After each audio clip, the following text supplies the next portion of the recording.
Chapter 27-29. I trust you, too, Gu Shijiu added. Do you mean to say that the plot began as early as 10,000 years ago? And that Fan Qianshi planted the Blue Fox family here, all because of you? It seems like it. Di Fui nodded. There is something that bothers me, he continued while gently tapping on the table. Gu Shijiu looked at him in bewilderment as she waited for him to continue. From what I have observed, Fan Qianshi's spiritual power and Kung Fu are both stronger and more powerful than mine. It should be very easy for him to take my life or even tear my soul into pieces. Many options are far easier than this incredibly long plot, he explained. Also, he refused to fight me face to face and would rather run away as soon as he realized that his plan had failed. He did not even try to fight me. Don't you think that is a bit odd? It sounds odd, Gu Shijiu agreed. Perhaps he is intimidated by your identity. Maybe he will be punished somehow if he were to harm you directly. Di Fui shook his head. We fought before. No amount of catastrophic punishment is enough to make him repay for what he has done to me. He certainly is not worried about the punishment. What else could it be then?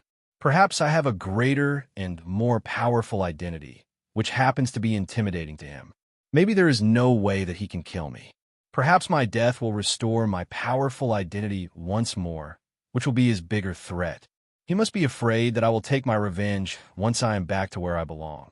So he has to stay in the dark and play dirty so that I never find out who he really is.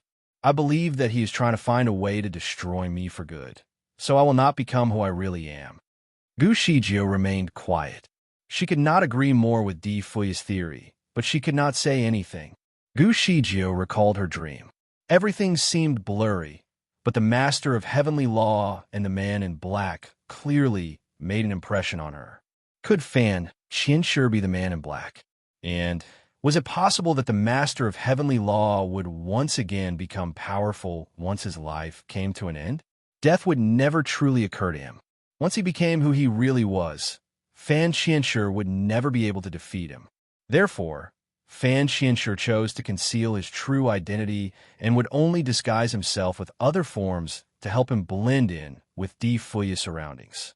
This was to keep him safe in the event that Di Fui remembered who he really was in the past. As for Di Fui's weakness, Fan Qianshi must be looking for something beyond the physical. Otherwise, he would have found it a long time ago. Gu Shijiu suddenly remembered about the video that Fan Qianshi showed her. She figured that some parts of the video must still be true. For example, the master of heavenly law used to be a man who had no emotions and no regard for anyone by staying aloof from all worldly matters. Only without emotions could one be truly strong. He needed to be fair and square, without any biases before he could secure his position as the master of heavenly law. Since he could be so objective, his existence was too powerful and intimidating. There was nothing that could truly become his weakness. As the creator of the universe, Fan Qianshi had to create something to become Di Fui's weak spot, so he could regain his power. Could Gu Shijiu be the weak spot that Fan Qianshi had purposely created for Di Fui? Gu Shijiu shivered a little at the thought of the possibility. The master of heavenly law was not allowed to fall in love with someone else, or he would have to surrender his power. If the video was true, then Fan Qianshi had already achieved his aim. However, something did not quite make sense. Di Fui had been in love with her since quite a long time ago. Why did Fan Qianshi even bother to take the role of Zhu Duqing and create more feuds? He only needed to wait patiently until Di Fui finally surrendered his power to him. There was no need to do so many unnecessary things like getting Little Fox pregnant with a demon. Chapter 27-30. I trust you. 3. In order to make Di Fui surrender his power, perhaps there was a lot more that needed to be done. It surely was not as simple as creating a trap for him to fall in love. Gu Shijiu could not help but look at Di Fui confusedly. Her heart was filled with a myriad of feelings. The man was the master of heavenly law. No one would have known that the man would eventually fall for someone like her. Yet, he loved her so much that he was willing to compromise on so many of his principles. Why are you looking at me like that? Di Fui noticed her odd gaze. He gently tapped on her head and asked, Are you so obsessed with me? He looked at her pridefully. for he was proud of his qualities as her perfect partner. Gu Shijio made a sibilant sound as a sign of disapproval. Don't you feel embarrassed? You're feeling way too good about yourself. Difui laughed out loud and replied, I truly am a good man. Why should I underestimate my own qualities? You said that you might have a more powerful identity. With power comes responsibility. What if you are not allowed to fall in love with anyone at all? Gu Shijio asked casually. I do not care a thing about fame or status, Difui answered casually.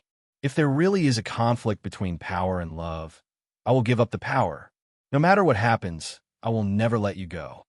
It is hard to say. In the video that Fan Qianshi played for me, you were portrayed as a despicable man. You chose to kill me in order to secure your power. She uttered and then stopped talking all of a sudden. She realized that she might have spilled a heavenly secret, so she waited for a while to see if there was any catastrophic punishment, but there was none. Difui seemed interested. What video did he play for you? Was it about us? It was about all three of us, but I can tell that the scenes were mostly made up. There were too many loopholes that did not make any sense. I do not believe in any of those theories. Difui paused for a moment to think. May I have a look at the video? The video was played by using a piece of secret equipment on board the spaceship. I only remember the content, so there is no way I can play it again for you.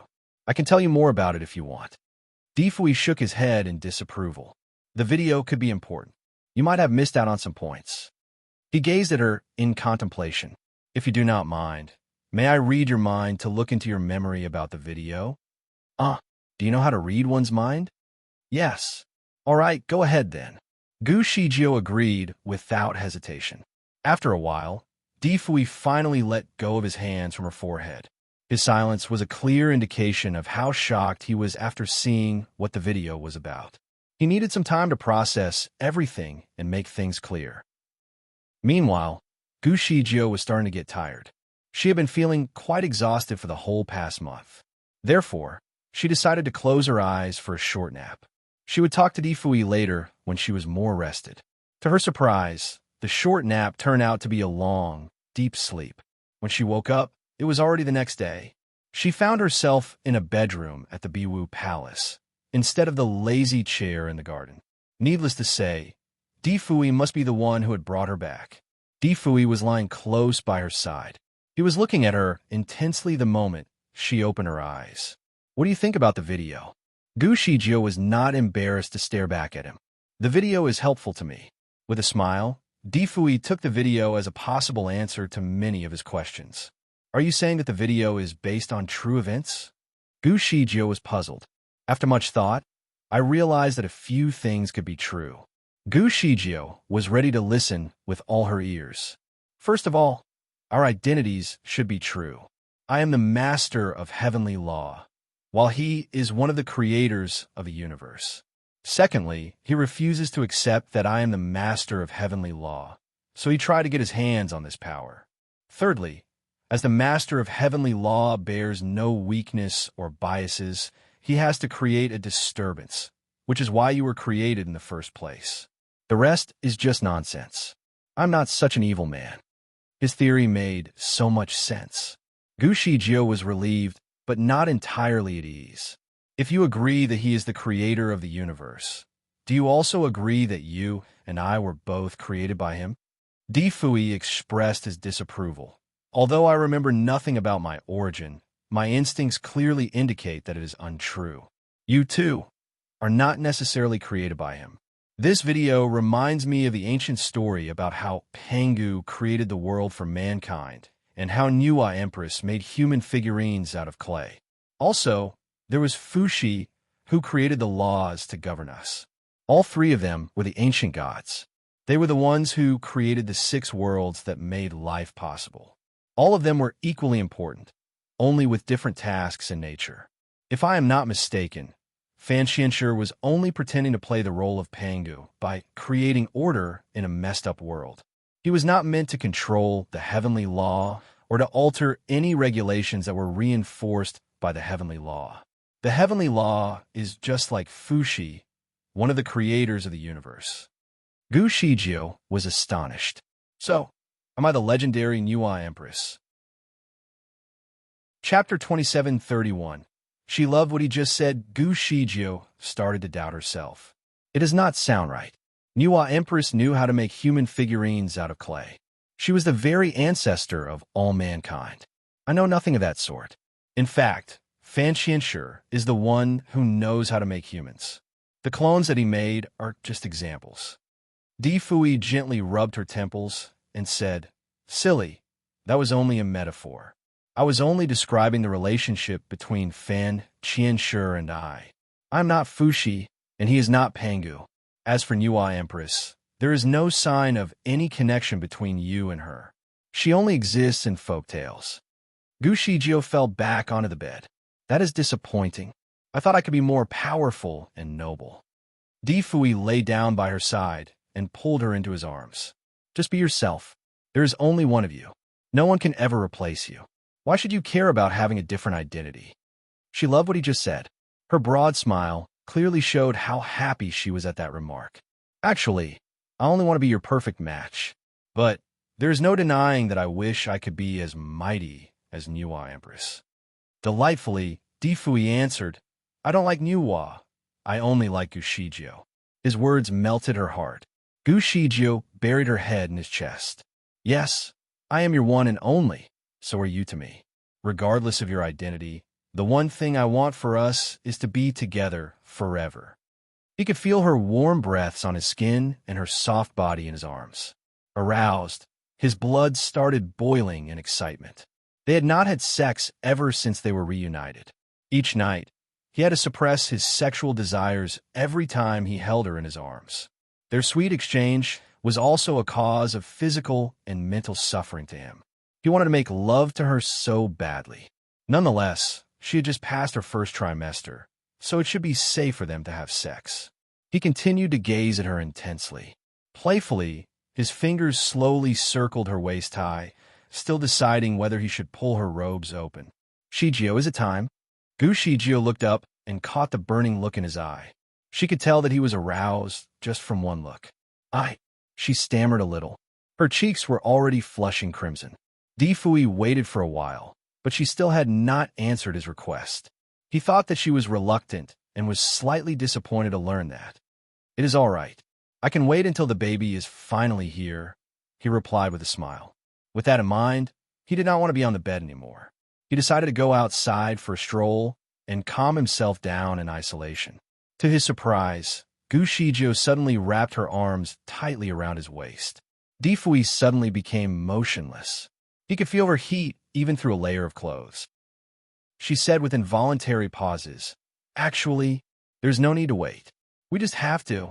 I have to be careful. Di Fui's eyes glistened with excitement. He turned around and pulled her body into his embrace. Needless to say, both of them started panting in excitement. He kissed her lips softly and whispered, I will be careful. They both felt a strong longing for each other. Finally, they were able to be free and express their love for one another. They started to get undressed, with all of the clothes sent across the air and folded tidily on the rack next to the bed. Behind the thin curtains, the man and the woman had been stripped naked. Intertwined, the couple was drenched in ecstasy, for making love was an instrument of romantic expression for their passionate love. Gu Shijio fell asleep. This time, she was happy. She seemed relaxed and pleased. Di Fui sat against the wall. Troubled, he had a hard time sleeping, so he sat and watched her sleep for a tremendously long time. Their lovemaking was not easy. The entire time, he had to be soft and careful to avoid hurting the baby in her tummy. Hence, he was not fully satisfied. Chapter 27:32. A nightmare at least, he got to spend the night with her, and for that, he was happy. Apart from that, he was still a little puzzled. At some point during their sweet exchange, Gu's Zygius eyes flashed a tint of red light when she was at the climax of her sexual excitement. It was only for a second, so if Di Fui had not looked her in the eye at the moment it happened, he would not even have realized it. What puzzled him, even more, was the mysterious source of dark and evil aura that was hidden in the depths of her body. He could feel something while he was inside her body. At first, he thought it was only a mistake, but the more he thought about it, the more he felt uneasy. He examined her body over and over, but nothing was found. He put his fingers down by her wrist to feel her pulse. Everything was perfectly normal. He could not help but think if he was oversensitive. Still worried, he waited until she was sleeping soundly before he used his spiritual power to trace every inch of her veins to make sure that she was fine. Gu Shijio woke up from a dreadful nightmare. She had been strolling through a blanket of dense pink mist. From a distance, a child could be heard crying. She followed the voice and found a baby girl in the corner. The baby was only a few months old, looking very sweet and adorable. Her chubby hands and chubby thighs curled up in rolls of fat. The girl was still crying, making Gu's Zygius heart sink. She could not resist the instinctive urge to hold the baby. Before she managed to touch her skin, she was surprised to find out that there was a trace of dark energy surrounding the baby girl's body. Shocked, she stopped to observe the strange encounter. The dark energy around her body strangled the baby, so it was difficult for her to breathe. The unexplained occurrence baffled her. She decided to perform a spell to dismiss the dark force and free the baby. But while she was waiting for the spell to activate, the dark source of energy suddenly came alive and turned into the form of a snake. Frighteningly quickly, the snake went into the baby's body and disappeared before her eyes. Gu Shijio did not see that coming. She scooped the baby up so she could have a good look at her. Slowly, the baby opened her eyes and said something with difficulty. "Mother, help me." Certainly, she was caught off guard. A bloodshot tint of red replaced her dark eyes. Even her lips turned entirely red, too. "Hey, Mother," she smilingly said, but in a very different tone from before. The baby's wicked smile terrified Gu Shijio. For a moment, she thought she was holding an evil being in her arms. Utterly shocked, she screamed out loud and abruptly woke up from the nightmare and realized that she was still in her bedroom with no sign of any baby girl. Her heart still thumped with fright, and her entire body was drenched in sweat. "What is it? Did you have a nightmare?" Di Fui gently rubbed her forehead. With a sigh, Gu Shijio nodded. "What was the dream about?" Gu Shijio paused for a second. In an instant, she had forgotten what the dream was all about. She could roughly recall seeing a beautiful child who referred to her as Mother. There was only one child who would call her so. She immediately assumed the dream was about Hao-Er. "I think the dream was about Hao-Er." "What about him?" "I barely remember what happened. I only know it was a nightmare." She suddenly became nervous. "By the way, we have not heard from him in a while. Has something bad happened to Hao-Er?" Chapter 2733. I'm just a little bored. Quickly, Gu Shijio retrieved her directed audio spell to get in touch with Di Hao. It did not take long before he picked up the call. "Mother, are you missing me?" Gu Shijio was slightly relieved. The boy sounded lively, so he should be fine. However, the background noise from the other end of the call startled her. She could hear the sound of wind whistling and people fighting. There was even a long, doleful cry uttered by some animal. Di Hao was obviously in the middle of a fight. Had he been attacked? Where did Yin Yanli go? Gu Shijio had so many questions for Di Hao, but was interrupted. "Mother, are you doing fine? Where is Father?" If Di Hao had the time for much chit-chat, he must be doing fine. Moreover, Yin Yanli was there with him. Yin Yanli made a promise that he would keep the boy safe. No being in the Starry Crescent Land was strong enough to threaten Yin Yanli. Therefore, under his care, Di Hao would not be at risk at all. Even if there was a danger, all Di Hao had to do was to stand and watch. "Your father is here. Where are you? Who are you fighting with?" There's nothing to worry about, Mother. I'm just a little bored. Right now, I am messing around with a flood dragon." It was only a flood dragon. Yin Yanli, and even Di Hao, could easily defeat a flood dragon. No matter how powerful the dragon was, it was surely not enough to fight them. She enjoined her son to be obedient, and Di Hao acknowledged her concerns with a few chuckles. While they were still chatting, Yin Yanli's abrupt voice could be heard screaming from behind. "Di Hao, are you trying to kill yourself? Get down from it now." Yin Yanli's instructions alarmed her. She could tell that he was raising his voice from at least 100 meters away from Di Hao. "Mother, let's continue next time. There is no need for you to worry about me. I'm doing just fine." Dihao ended the call abruptly. That left Gu Shijio baffled. Yin Yanli was slightly depressed, but he rarely lost his composure. He was definitely a refined gentleman. Therefore, Dihao must have done something terrible. Yin Yanli was utterly annoyed. When Dihao spoke to his mother, he was sitting on top of a snowy white flood dragon. He hung himself around its horns and was being flung around like a mini windmill. The flood dragon was no ordinary one. It was about to become a nightmare for them. Normally, a flood dragon's spiritual power would be around level 10, thus making its existence somewhat spectacular in the land of mortals. No one dared to approach them.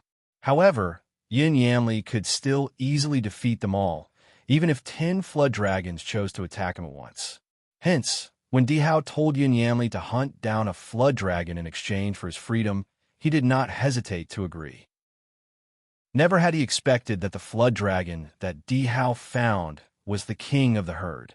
Furthermore, it was about to reach its next stage of evolution into a real dragon.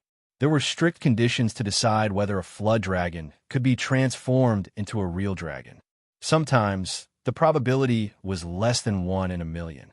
However, if a flood dragon was able to meet all the conditions, it definitely had eminent qualities that were unparalleled with the rest of its kind. The snowy white flood dragon in front of them was the best of its kind. It had been cultivating for more than 10,000 years now, which made it more ancient than any of the other beings in the Starry Crescent Land. It barely showed itself in public and had been hiding and cultivating in isolation near a mountain covered in snow. Its trails were so perfectly hidden that no one ever noticed its existence, not even Di Fui. Today was finally the day it could become a real dragon. It could achieve its lifelong dream. It was lying in a pool of clear water while trying to absorb the essence of the moon through a rift. Meanwhile, it had to spit out its internal pill so that dragon scales could slowly form around its body. The physical transformation was a difficult journey, but it was all worth it. When the final piece of its scale was transformed, it could finally become a mighty dragon. Unfortunately, 3 invaders interrupted it when it was 2/3 done. Not wanting to get distracted, it set off a tremendous pressure in the air in an attempt to sweep the 3 invaders away. To its surprise, only the lady was affected. Furthermore, the little boy took away the dragon pearl that was hanging loosely by its mouth. Chapter 2734. Half of its heart, a dragon's pearl, was the ultimate source of life for any kind of dragon. Given that a little kid had stolen it, the great white dragon quickly got into a towering rage. In a fit of violent anger, it took off in an attempt to recapture its stolen treasure. Dihao started running once he stole the pearl. What surprised Yin Yanli was that the silly boy was actually running away from Yin Yanli instead of towards him for help. Fortunately, his short legs were no obstacle to him. He was running incredibly fast, as though he had a pair of Hot Wheels on his feet. The great white dragon howled its displeasure while engaging Dihao in a close pursuit. In Yin Yanli's field of vision, the two were drifting farther and farther away. Yin Yanli had no words for the boy's mischief, but he decided to follow them. When he finally saw them again, the boy was hanging on the great white dragon's horns. The great white dragon stood high into the sky, about 100 meters tall. It was shaking its head as vigorously as it could, swinging Dihao's little body in the air like a flag. The boy and the dragon were in the middle of a massive fight, and there was a chance that Dihao might be swallowed alive by the great white dragon at any time. Yin Yanli began to get really worried about the naughty little boy. He called out to him before leaping into the air to get the boy down. It did not take long to reach the boy, but Dihao reacted quickly enough to kick his hand away from grabbing him. "I want to conquer it." Yin Yanli was at a loss for words. He could not believe what the boy just said. In order to conquer a creature, one must defeat it and convince the creature to surrender wholeheartedly to the person whom it would now refer to as its master. Dragons were known to be proud of their impeccable pedigree. These creatures would not surrender easily. In fact, they would probably choose to accept death rather than submit. The flood dragon was almost evolving, so it must think very highly of itself. Moreover, its pearl was taken away at a crucial time, possibly rendering its previous efforts fruitless. Hence, The likely outcome of the fight was that Di Hao could possibly be torn into shreds. So why would the flood dragon even surrender itself to the boy? It was highly unlikely. Under the current circumstances, Yun Yanli was convinced that none of them was able to leave this place alive. The flood dragon was, apparently, able to understand their conversations. It howled a loud cry of amusement. "I will never be conquered," it thought to itself. It would never allow its mighty self to be conquered by a despicable human that inconvenienced it. Then, the flood dragon spiraled into the sky, gathering speed as though it was becoming a streak of lightning. It started summoning the winds and the rain. Droplets in the air slowly transformed into sharp weapons, which were all simultaneously aimed at little Di Hao. Yun Yanli followed them and saw everything that was happening in the sky. He watched as the rain droplets turned into sharp crystals, billowing and snapping in the wind like a swirling vortex. It was an attack on a catastrophic scale where the crystals were coming straight at Di Hao from every angle. Obviously, the flood dragon had just launched its deadliest move. Even Yun Yanli would struggle to defend himself from the sharp crystals. What more for Di Hao was only a boy. On days involving long journeys, the boy would even request to be carried instead of walking on his own. He was so fragile that even stepping on a rock would bother him for the whole day. Once hit, the boy would end up becoming a hedgehog with sharp crystals. Without hesitation, Yun Yanli sent himself across the air and covered the boy with his body. At the same time, he also released a protective wizardry barrier to shield them away from the crystals. These crystals of tremendous force landed on his wizardry barrier like a storm, though most were bounced off. However, there were still many crystals in the sky. Chapter 2735. Half of its heart. 2. Crystals were abundant in the sky, dropping toward them like a rainstorm of deadly needles. In just a few seconds, more and more needles started to get caught on the surface of the wizardry barrier, slowly causing the barrier to break. And in the end, some needles were able to penetrate through and cut right into Yun Yanli's flesh. Yun Yanli's body trembled slightly as he snorted in pain. Blood slowly traced down his back and dripped onto the dragon pearl in Di Hao's hand. His blood then continued to stain the great white dragon's scales. The great white dragon was ready to swing them away from its head. However, the sudden smell of Yun Yanli's blood diverted its attention. "Master!" Ming Dai could be heard calling out loud to Yun Yanli from afar when she saw him bleeding. Desperately, she came straight to him. "Roar!" The great white dragon uttered another long howl before sweeping her away in a blinding flash of blue light, thus sending her across the air like a shooting star. Shocked, Yun Yanli wanted to leave and find her, but was stopped by Di Hao. "Don't go." Yun Yanli hesitated a little. While he still had a hard time deciding whether to stay or go, the dragon's long howl instantly distracted him. There were some pauses in between like it was trying to talk. Yun Yanli was never able to understand the language of the animals. But this time, he could magically understand the flood dragon. "What is your relationship with the Emperor Immortal, Yunlang?" "He was my father," Yun Yanli honestly answered, though still dumbstruck. Yun Yanli's reply startled the great white dragon. After a pause, it took a turn in the air and headed to the ground. "Come on down. I will fulfill a wish of yours." It stopped by the hill, where they could finally stand and talk. The sudden plot twist caught Yun Yanli in astonishment. On the contrary, Di Hao was not quite as surprised. He tugged on Yun Yanli's sleeves and said, "Come on, let's get down from here." After a while, Yun Yanli found himself sitting by the rock, caught with a myriad of thoughts. His father had once saved the great white dragon's life.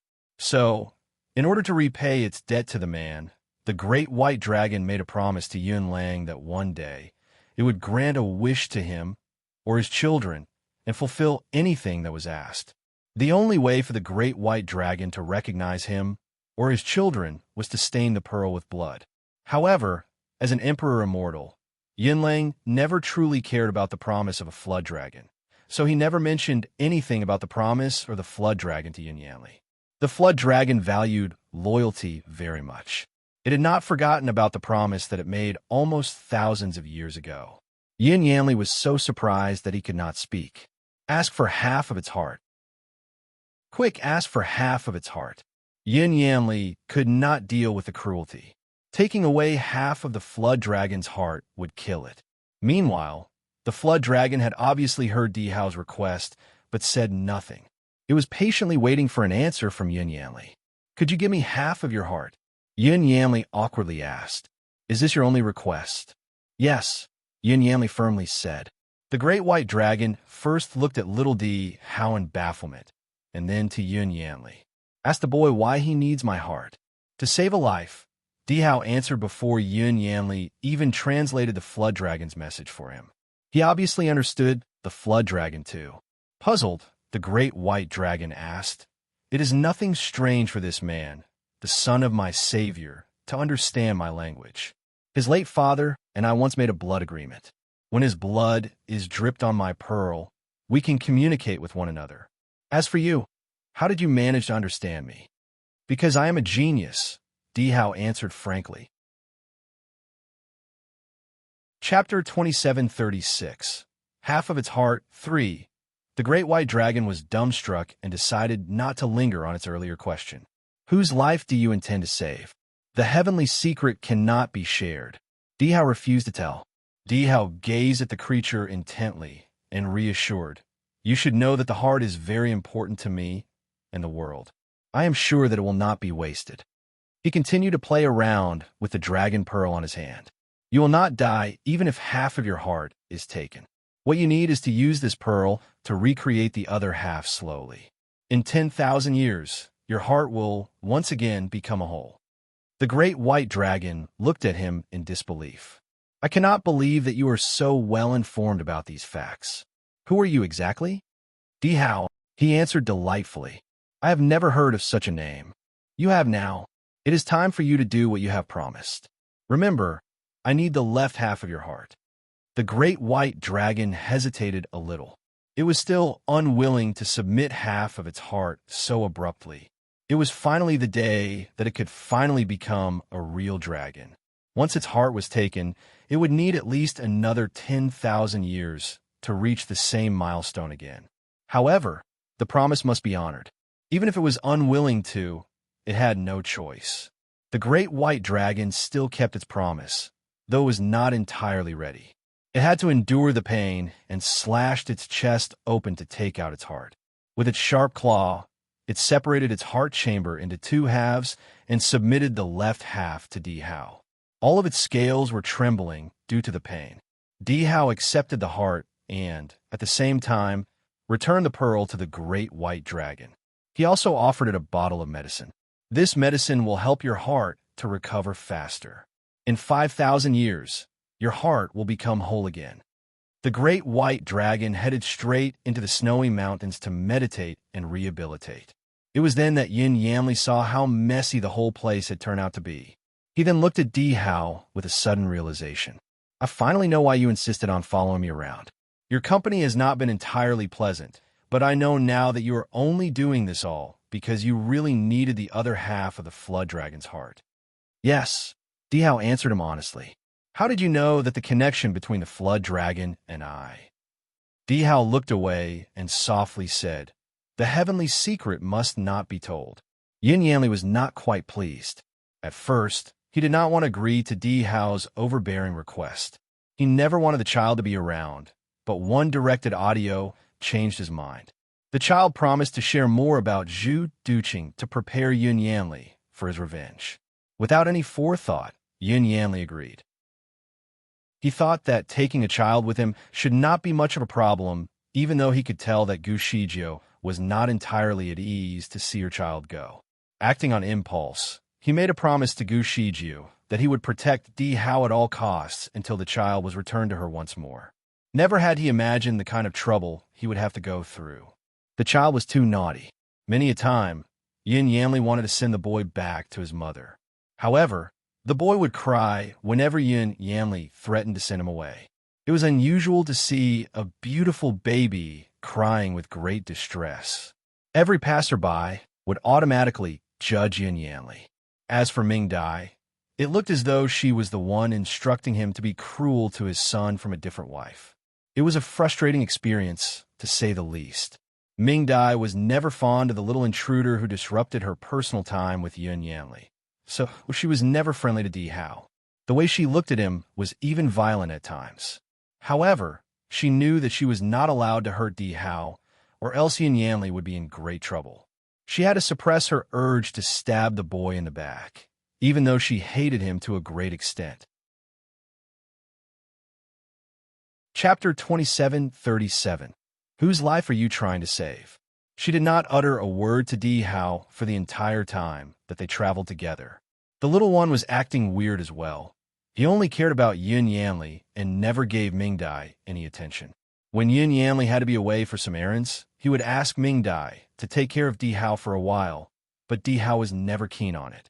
The way he looked at Ming Dai was always unfriendly, sometimes even with a feeling of revulsion. All in all, Di Hao and Ming Dai were deemed to be incompatible in many ways. Yun Yanli was quite troubled by the tension, but he was at least happy to know that the boy relied on him. The little one is Zijia's child, so he thought it would be good if they could be close. In fact, he was glad to be needed and to have her child around. Little did he know that the child had a hidden agenda. Still puzzled, Yun Yanli looked at Di Hao sternly. Why did you have to make such a big plot involving me? If you really needed the other half of the Flood Dragon's heart, you could have brought your father here. He would have done the same thing with ease. Why did the boy insist on playing the fool and following Yun Yanli around? Di Hao explained, the Flood Dragon has been cultivating for more than 10,000 years and has never hurt a single soul. From the way it cultivates, it will one day become a celestial being. It has to submit its heart of its own free will. We're not supposed to kill it or threaten it, or else the heart will lose its effect. Yun Yanli was surprised. What do you need half of its heart for? Its heart can be used to purify even the darkest form of evil energy. You said that you needed it to save a life. Whose life are you trying to save? Di Hao took a deep breath before answering. A very close relative of mine. There was no reason to lie to Yun Yanli, for he had helped to retrieve the heart. A close relative? Who is it? Yun Yanli was baffled. Di Hao only smiled at him. It was yet another heavenly secret. With a sneer, Yun Yanli said nothing more and was ready to leave. From the way Di Hao fought with the Flood Dragon, the boy's kung fu was already so advanced that he would be just fine going on his own. Therefore, Yun Yanli found himself feeling a little foolish to think that the naughty boy actually needed his care and protection. Now that the boy already had what he wanted, Yun Yanli would not be of any good to him anymore. However, Di Hao seemed to be still following him. Where are you going? Yun Yanli did not even turn around to answer him. With a sigh, Di Hao knew how much he had offended Yun Yanli. He decided to tell Yun Yanli from far behind, stay away from Ming Dai. She is not the one for you. You're going to endure plenty of suffering if you stick with her. With a hiss, he disdained the boy's warning, for he knew how incompatible they were. Ming Dai was his most loyal companion with a heart of complete dedication. Now that she was swept far away by the Flood Dragon, he felt obliged to find her. Di Hao watched as Yun Yanli disappeared from his sight.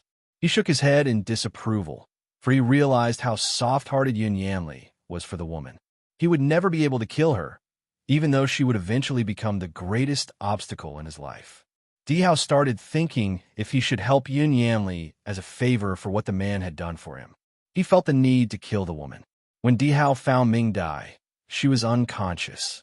She had been sent flying through the air with such great force that she managed to bring down 2 trees with her before finally stopped at a big rock.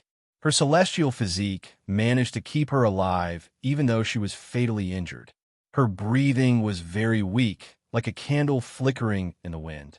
Di Hao looked at her for a while. Slowly, he raised his hand that was already loaded with a 7-colored ray. He never liked killing a woman, especially one who was already fatally injured. It would hurt his dignity, but he needed to help Yun Yanli. Chapter 27:38. I will heal your wound, the 7-colored ray, transformed into its brightest form. Apparently, Di Hao was ready to strike at any time. Ming Dai, on the other hand, was already dying. Once hit by the ray, she would be immediately killed. Bang! A streak of lightning emerged abruptly and collided with the seven-colored ray in Dihao's hand. The violent bombardment of two immense powers managed to startle the entire area, sending tremors across the grounds as a result of the powerful collision. Ming Dai rolled a few rounds on the ground as a result of the impact. She started bleeding from her nose and her mouth while her breathing became even more unstable.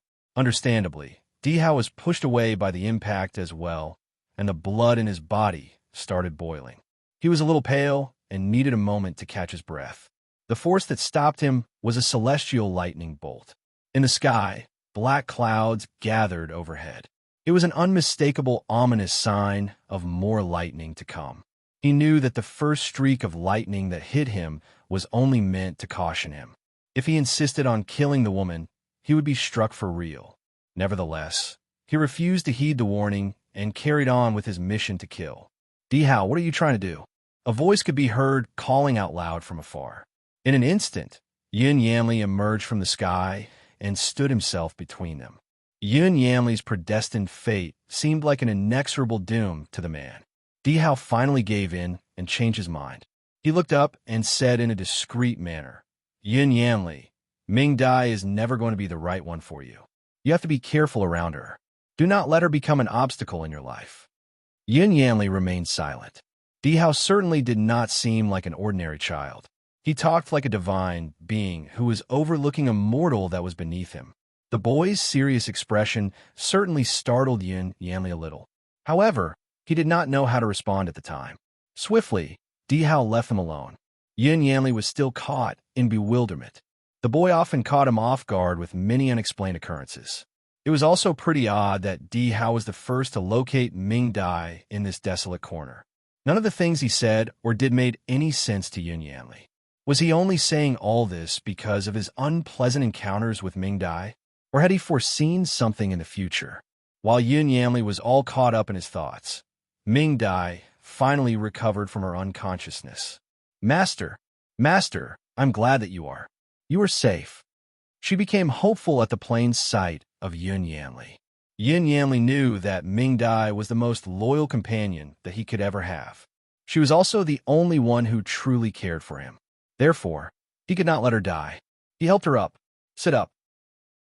I will heal your wound. Ming Dai was so weak that she could not even sit up straight, but her eyes still shone with joy. She tried to steady herself to absorb the steady flow of energy from her back.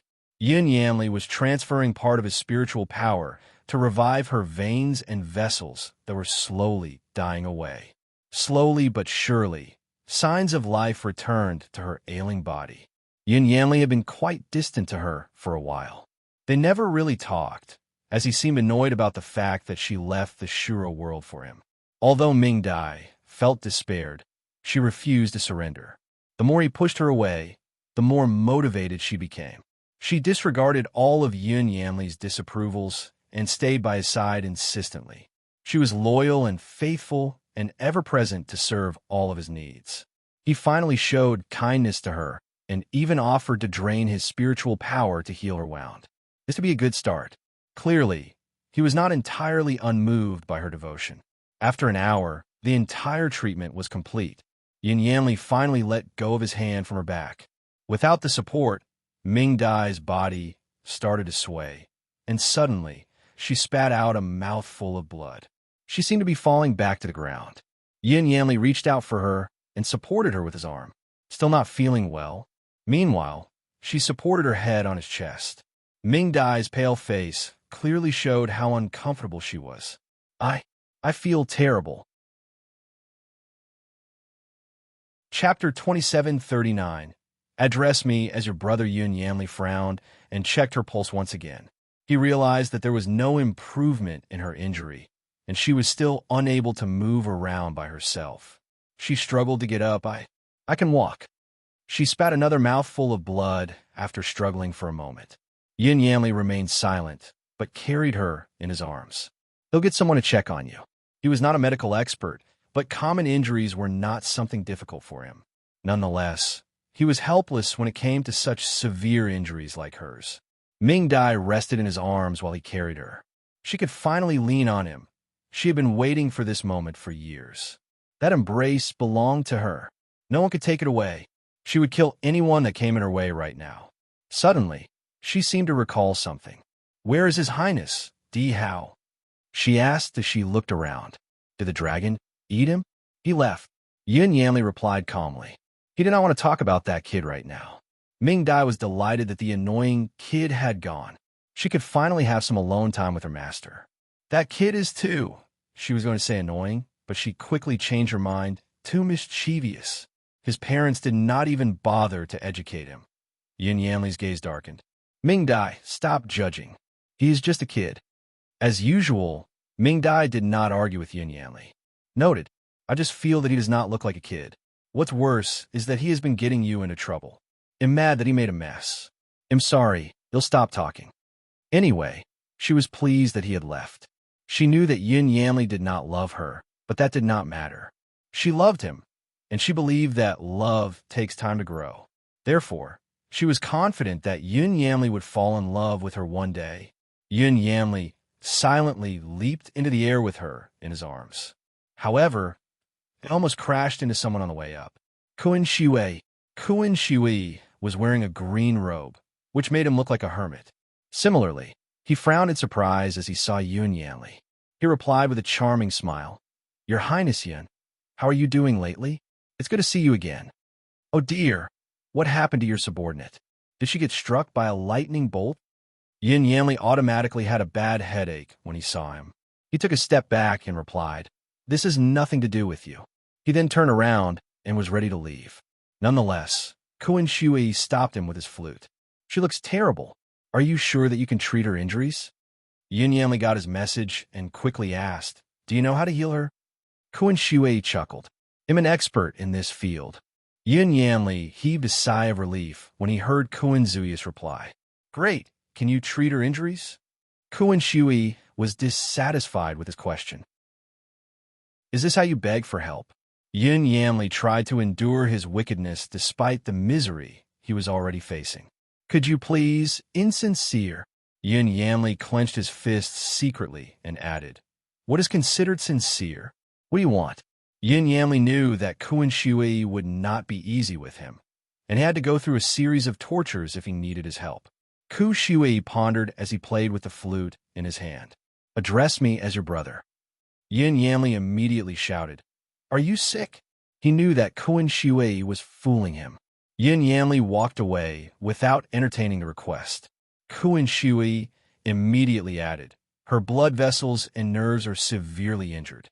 She will be dead in 3 months if she is not treated." Chapter 2740. Thinking about a wedding ceremony, Yin Yanli was still angry. However, he slowly turned around and asked, "Are you sure you can treat her injuries?" "Of course." A hint of sarcasm still occupied Kuan Shui's eyes as he added, "That's why you have nothing to lose by addressing me as your brother." "Master, I don't want him to treat my injuries." Ming Dai spoke with a weak tone as she pulled on Yin Yanli's sleeves. She tried so hard to get away from an annoying child, but had to encounter another annoying person just shortly after. Yin Yanli looked at her for a moment before his gaze returned to Kuan Shui. Kuan Shui was staring at him with a smile on his face, as if waiting to say something mean. "I'm an impatient man." Before he said something worse than that, Yin Yanli interrupted him. "Brother." Kuan Shui was speechless. In fact, he was just joking with Yin Yanli. To his surprise, the man actually complied. He glanced at Ming Dai and knew that Yin Yanli truly cared for his subordinate. Jokingly, he added as he looked at Yin Yanli, "I finally know how much you care about her. It is to the extent that you can put your principles aside for a subordinate." Yin Yanli frowned. "Stop the crap. Save her as you promised." Kuan Shui went to her and requested, "Call me your husband."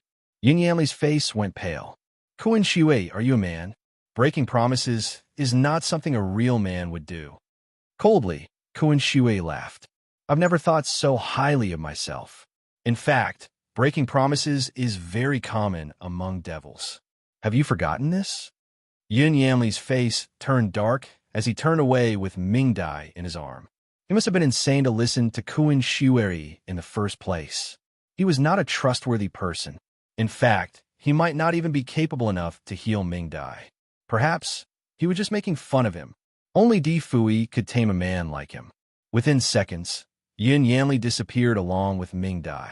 It wasn't easy for him to take her away so quickly since he only had one arm left. After watching him disappear, Kuan Shui shifted his gaze to the lotus root on his palm that was made of white jade. That was the she jade, a well-known herb that can heal and rejuvenate. Most importantly, it could help to fix broken limbs and make them grow again. Frankly, Kuan Shui was annoyed by the fact that Yin Yanli had lost an arm. He had been thinking about the jade ever since he heard about it from Di Fui. Finally, he was able to obtain one. Read the next chapter on our VIP novel. Calm nonetheless, his efforts seemed to be fruitless after all. He sighed as his fingers rubbed against the jade. It seemed that Yin Yanli did not appreciate the effort that he had made. "I'm sorry, young man. I can't treat this type of injury. Young man, this lattice blood vessels and nerves are badly injured. Please look for other physicians. I can't help. I'm really sorry. I can't help. I don't think she will live for more than 4 hours. Young man, you should prepare for a funeral." Yin Yanli had visited a few medical stores with Mingdai. Unfortunately, none of the physicians could help. In the end, Yin Yanli decided to take a break. He was idling as he glimpsed at Mingdai, who was lying in his arm. This lady was the only one who cared about him. Did God really need to take her away from him? Mingdai was getting weaker, so she placed her hand on Yin Yanli's arm and tried her best to open her eyes. "Master, am I going to die?" Yin Yanli took a deep breath before replying. "Perhaps. I have another solution. I will bring you to see Shijiao. She can help." Mingdai frowned and shook her head at his remark. "It's too late." She struggled to breathe before continuing her next sentence. "I don't want you to beg her. She looked down on you." Chapter 2741. The obstruction at the wedding ceremony. The phrase struck Yin Yanli's face like a cane. "Do you want to die?" Mingdai closed her eyes slightly as she heard that familiar threat. "My apologies, master." Yin Yanli was anxious and frustrated at the same time. He remained quiet as he strode forward without a direction. He pursed his lips as he was worried that Mingdai might just die silently as he continued walking. "Master, you've promised to marry me," Mingdai whispered. "I can marry you." Yin Yanli finally spoke after a long silence. Mingdai has done so much for him, so the least that he could do now was to fulfill her last little wish. Mingdai's eyes were opened widely. She had been dreaming this for a long time now, and it was finally coming true. Trembling, she tried to reach Yin Yanli's collar and grabbed it. "Could you please give me a wedding ceremony? Just a small one will do." It was challenging to organize a wedding ceremony within 4 hours. However, Yin Yanli would figure it out. Money could solve many problems. In addition, he was also good at threatening people. 3 hours later, the drummer, the red sedan, and a wedding officiant were prepared. Mingdai finally embarked on the red sedan. However, she was lying down as she could not even remain seated. A moment later, she was sent into a mansion. The mansion belonged to a rich man in the town. Coincidentally, the owner had the same surname, Yin. Yin Yanli saw a sign at the mansion with his surname carved on it. An hour ago, he threatened the owner of this family to lend him his mansion. Although he had given the man a good offer, he did not hesitate to threaten him as well. The owner of the mansion came from an ordinary family. How could he even say no to Yin Yanli? In the end, they agreed to lend the mansion to him and even helped him to put up the decorations. As everything was put together in such an ad hoc fashion, none of them had time to invite their friends or loved ones. Yin Yanli was slightly depressed as he carried Mingdai down from the sedan and walked into the wedding hall while the drummer was playing music in the background. Although Mingdai was extremely weak, she still tried her best to stay awake and looked at him as much as possible. Yin Yanli closed his eyes to hide his emotions as he noticed her face getting paler and paler. What if he proposed to marry his beloved when he was dying? Would his beloved try to fulfill his wish? It was unlikely. He was nothing in her eyes. She would not even frown, even if he died in front of her. He smiled with grief and tried to stop thinking about all this nonsense now. However, before he stepped into the wedding hall with Ming Dai in his arm, a man was floating around in the wedding hall. He was wearing a glamorous robe with light embroidery and carried a green flute in his hand while his arms were crossed in front of his chest. Yin Yanli, you are fast. I can't believe that you're getting married again. Marrying someone is just like having a meal, I guess. Yin Yanli had a headache just seeing the man. Kuan Shui, why are you here? He asked in an icy tone. Kuan Shui smiled and added, I'm a straightforward person. I'm not going to beat around the bush this time. You have two options now. You can continue marrying this little butterfly, and then we watch her die together. Or you cancel the wedding ceremony now, and he'll save her life. However, you need to promise me that you will have a clean cut with her after I save her life. Your call. Chapter 2742. Kuan Zuyi's demand before Yin Yanli said anything. Ming Dai interrupted him. Master, I refuse to get any help from him. I would rather die. All I have ever wanted is the wedding. She would rather die in Yin Yanli's arms than to be removed entirely from his life. The separation was even more painful than death itself. Kuan Shui ignored her. His eyes were only locked on Yin Yanli. Yin Yanli gazed at him in return. What do you want? Why must you stand between us? Kuan Shui gave him a smile of mischief. Yin Yanli, let me remind you that you and I are married by the grace of God. I must stop you before you cheat on me. Kuan Shui, you are a man. Why are you messing around? I have no time for your silly jokes. Yin Yanli looked very annoyed. I know very well that I am a man. Kuan Shui kept his composure and calmly replied. However, who said that two men cannot get married? The last remark angered Yin Yanli. I am not gay. Kuan Shui rubbed his palms in delight. Oh, but I am. Kuan Zuyi's tone irritated Yin Yanli. It was evident that he was furious now. Perhaps he would even unleash hell on Kuan Shui. Choosing not to piss the man off even further, Kuan Shui changed his attention to Ming Dai, who was still lying helplessly in Yin Yanli's arms. You could take your time to think about it. Very soon, perhaps the problem will be solved, and you will not even need to think about it anymore. With his teeth gritted tightly, Yin Yanli answered without any delay. I am going for the second option. Now, save her life. You are taking advantage of my misfortune, Ming Dai complained in a trembling voice. With his eyes squinted in delight, Kuan Shui answered scornfully, Little Ming Dai, you are right. Taking advantage of situations is one of my favorite things to do. Ming Dai answered furiously, You are shameless. Even if you can break us apart, my master will never marry you for real. Who says that he's going to marry me? I'm going to marry him. Kuan Shui shook his finger at her while correcting her. Ming Dai was dumbstruck that she could only utter a word, you. Out of anger, she finally conveyed what she had always wanted to say. You are only doing this for the sake of Gu Shijio, aren't you? She has already found the one that she loves, and yet she is still reluctant to let other men go. She had to send her son to disrupt us. Now, it is your turn. Ming Dai, stop speaking. Yin Yanli was not pleased by her statement. At first, it was easy for Kuan Shui to sympathize with her ailing condition. However, her words completely changed his mind about saving her life. For what you have said, I should not even bother saving you life at all. What a mean assumption. I do not want to be saved by you. Ming Dai was indeed stubborn. Kuan Shui gazed at her for a while before laughing sarcastically. Knowing me, I always like to do the complete opposite of one's will. The more you refuse it, the more I intend to see it happen. He waved his hand and launched a streak of light at her, and she passed out after spitting out another mouthful of blood. Yin Yanli was triggered by the sudden strike. How could you? Swiftly, Kuan Shui placed his finger on his lips to signal him to remain silent. Hush. There is no making without breaking. I cannot help her if she stays awake. Quietly, Yin Yanli observed the whole treatment from his side, as he was worried that Kuan Shui might play tricks on him. The Kuan was too tricky. He did not mean most of the things he said.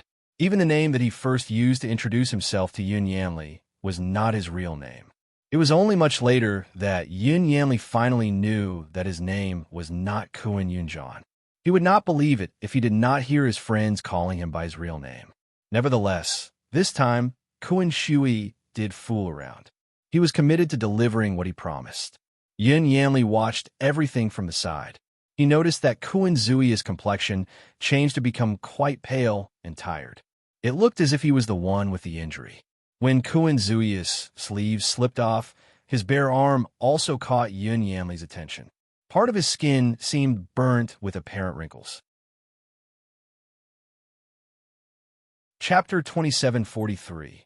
Things that should have happened surprised. Yun Yanli took a step forward to take a better look, but just as he advanced, his burn had been covered by a piece of his clothes. Baffled, Yun Yanli continued to watch Kuan Shui perform the operation quietly. He decided to force himself to believe that the Kun's nasty injury had nothing to do with him. The only thing you should care about now was Kuan Zui's ability to restore Mingdai's health. In another city, Di Hao was taking a break from his long journey. His exhaustion had prevented him from venturing any further. At first, the owner of the hostel was reluctant to accept the adorable child as a guest in his accommodation. Luckily, the little boy did not let his size limit him. He had certainly brought enough money with him. An ingot of shiny silver managed to draw the owner's attention away from questioning Di Hao's origin and family background. He was then assigned to the best guest room. Di Hao had an obsession with cleanliness, but this time around, he was too tired to care. He took a quick shower and climbed onto the bed and lay comfortably on the sheets. The shower must have gotten him a little refreshed, as he did not fall asleep immediately. Intently, he observed his hand, like there was something precious on his palm. After a moment, he heaved a sigh of relief. It appeared that the future had been changed a little. However, he was suddenly overwhelmed by a sense of helplessness, worried that his body might disappear any time now. Perhaps when the entire course of fate was changed, he would become non-existent and go back to where he truly belonged. He tried to recall his childhood again, but there was nothing else that he significantly remembered. At this point, there was only one possibility. His parents' destiny might have been changed, but there was no way he could tell if it was a good or bad change. Even though he came from the future, he had no way to predict what was going to happen. From what he could recall, he was already an orphan right after he was born. He had never met his parents and had merely stumbled through his childhood. When his spiritual power was high enough, he taught himself everything and could create magic from thin air. The boy managed to create a mirror that had the ability to allow one to look into their past, allowing him to look back upon the years when his parents were still alive. He dug into the past and found out everything that happened to his parents.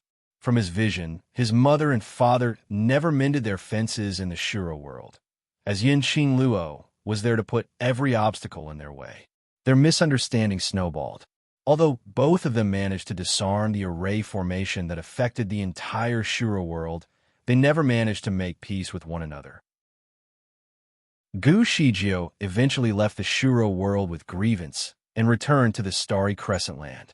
By that time, Lan Weihu completely fell into Fan Qianqi's plot. The primary and secondary venom finally took their forms. Lan Weihu died in agony, while Yin Chen took his own life in the name of love. Obviously, Gu Shijio took a really bad knock when some of her closest friends died. Grief and resentment started to consume her, which led the primary and secondary venom to get attached to her body. She managed to use her power as a great deity to purify the venom, but not without difficulty. However, the evil aura that the venom left behind was already disrupting her pregnancy. Eventually, the baby in her womb was turned into an evil being. The primary and secondary venom was the most profound form of a devil. Its venom had affected Gu Shijio. She became a person of unpredictable moods with no self-control whatsoever. Day by day, the devil took over her from within. When Di Fui returned to the Starry Crescent Land, the venom had already controlled Gu Shijio to an unreversible extent. Many innocent lives were lost due to her violence. The starry crescent land had fallen into an abyss of miseries. Difui noticed her problem instantly, and after a series of violent battles, Difui finally defeated Gushijio. He wanted to purify the evil aura that had taken control over her, only to realize that the source of all evil was actually coming from the baby in her womb. Chapter 2744. The master of the heavenly law Difui tried many ways to help her, but none could completely purify the devil from within. To his dismay, the evil spirit became agitated by his actions and drove Gushijio even further into darkness. She was prone to anger and would kill anyone ruthlessly. Unfortunately, her cruelty had completely clouded her sense of judgment. In fact, the only thing she cared about was the child in her belly. Slowly, she started experiencing hallucinations and felt as though the entire world was going against her. Everyone was an enemy. One fine day, she even killed Gu Camo by accident. The severity of the problem had prompted Difui to talk to her about abortion. He told her to give up on the baby, as they could always have more babies in the future. If she insisted on keeping the evil creature, the world would be doomed by a great calamity. Difui thought that removing the evil creature would set Gushijio back to her normal self. Never had he thought that the evil spirit was already deeply rooted in her soul. At that point, there was no way that he could set her free from the evil attachment. Helplessly, he watched as she turned more and more evil every day. Her evil self was completely illogical and unpredictable. She killed for fun and wreaked havoc at every chance, causing the people of the Starry Crescent Land to live in fear. The worst thing was that the evil spirit was contagious. Once Gushijio injured her victim, he or she would be driven by the same devil to become a ruthless killing machine. It was at this point that Difui finally recovered his power and memory as the master of the heavenly law. With this responsibility, he had to fulfill his duty without fear or favor. There were only two options for him. He could choose to kill Gushijio to completely destroy the devil and purify the world with good energy, or he could step down as the master of heavenly law, which would lead to his death as punishment by the heavenly law. In the latter scenario, Gushijio would still plague the world until the next master of heavenly law emerged and served her justice. Knowing Difui, he created a third option. He mastered the highest form of a forbidden spell, one that could remove the evil spirit that was firmly established in Guzijia's soul. All of Guzijia's power would be removed in the process, thus reverting her to her normal self. When Difui finally caught Gushijio, he had no choice but to severely injure her so that he could use the forbidden spell to get rid of the evil spirit in her body. The forbidden spell was a great torment, as the entire process was carried out in burning flames, which was unbearable even for someone as tough as Gushijio. She screamed in agony for 3 days and 3 nights straight, until the whole rehabilitation was complete. Every trace of the evil spirit was finally removed. She turned out to be only an ordinary celestial being, which granted her immortality. On the negative side, she would not be able to practice or carry out any spell ever again. That was truly heart-wrenching for her to accept. In order to make up for her loss, Difui arranged a great banquet to celebrate their marriage. It appeared that the forbidden spell that Difui had created was an effective method to purify her, but it was associated with a high level of self-harm. In addition to his violation of the heavenly law, his power became greatly affected. The relative movement of the celestial bodies was greatly tied to the spiritual power of the master of heavenly law. Once his power was weakened, all the stars fell into a chaotic mess, thus messing the order of all 6 worlds. Things became worse when he became infected by the evil spirit from Guzijia's body. Part of the evil spirit remained in his body, but fortunately, it did not affect his behavior, only his recovery. To restore his spiritual power, he would take 100 years instead of 10. Chapter 2745. The Master of the Heavenly Law 2. In the end, he had no choice but to resort to isolation. He sealed himself off in a bleak and lifeless land to focus solely on his cultivation. At that point, his relationship with Gu Shijio was already at its worst. Gu Shijio would not talk to him about anything at all. When he told her that he was about to isolate himself, she remained nonchalant. "What does it have to do with me?" she icily asked. Her reply had completely thrown Di Fui off guard. He said nothing more and went straight into isolation. What he did not know was that Gu Shijio was already pregnant with her second baby, little Di Hao. Despite her hatred for Di Fui, she cherished the baby very much. She could always feel at ease whenever she thought of the baby. However, her days in the residence of the Master of the Heavenly Law were not without difficulties. She was solely responsible for the Master of the Heavenly Law's punishment, for she had changed him from an emotionless man into a man in love. In addition to her violent past, and the fact that Di Fui was injured because of her meant that none of the servants in her new residence treated her with respect. They would not even talk to her at all. As for the celestial beings from the 6 worlds, they all looked down on her, but never really mistreated her. At least, they had to show some respect to the Master of the Heavenly Law. Most of the time, they would stay away to avoid seeing her in person. Without any kung fu, her spiritual power was even worse than a young servant in the 9th heaven.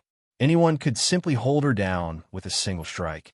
She was as good as a decorative container that was only for display purposes. Many people talked behind her back, saying that her incompetence made her no longer a match for the Master of the Heavenly Law. She knew about the nasty things that people said about her. However, she was not bothered.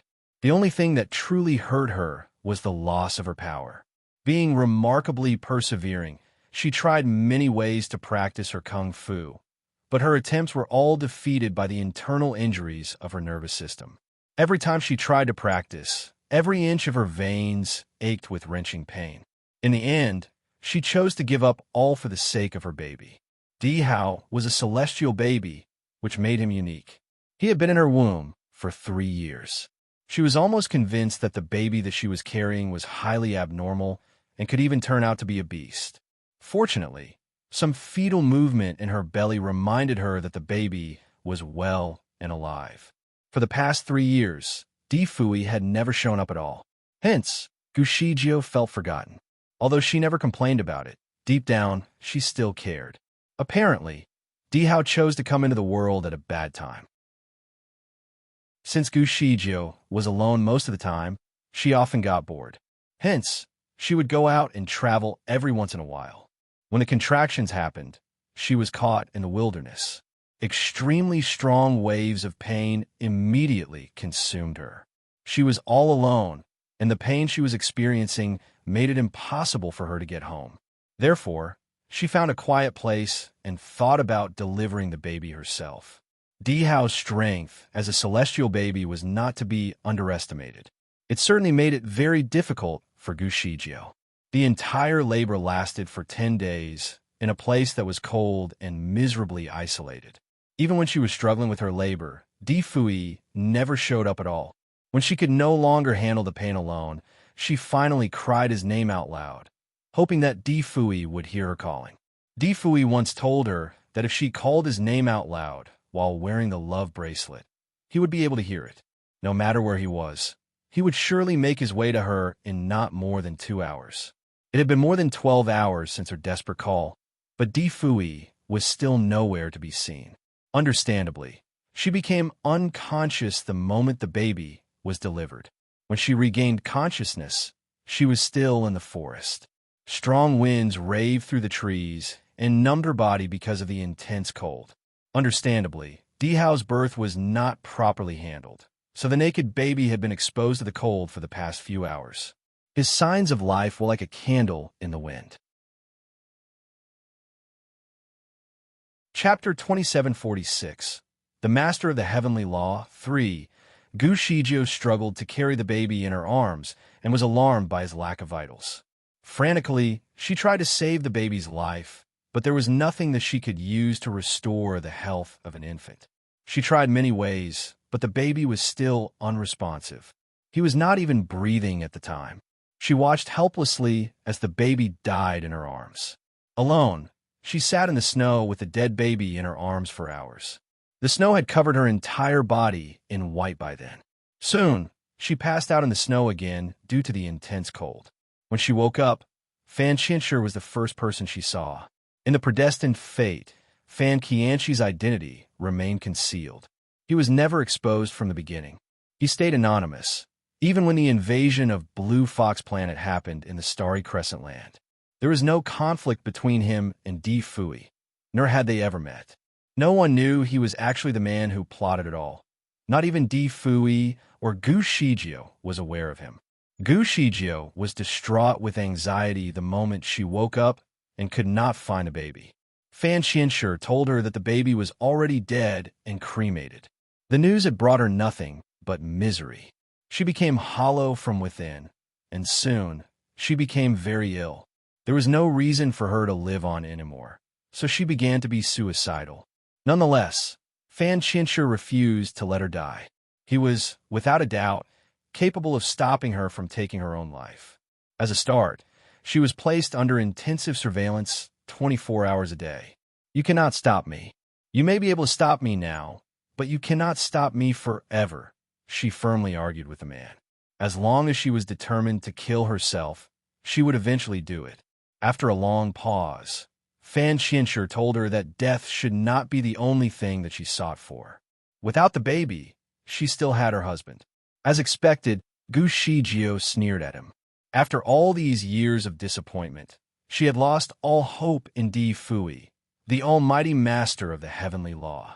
If I could restore all of your kung fu and power, would you stop trying to kill yourself? Fan Qianshi offered, after putting in much thought into the offer. The idea finally quenched her suicidal thoughts. Hope returned to her.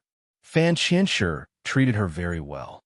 He managed to cure her wounds by using a set of secret techniques and restored all of her power like before. He even taught her new kung fu moves so that she could become even more powerful than before.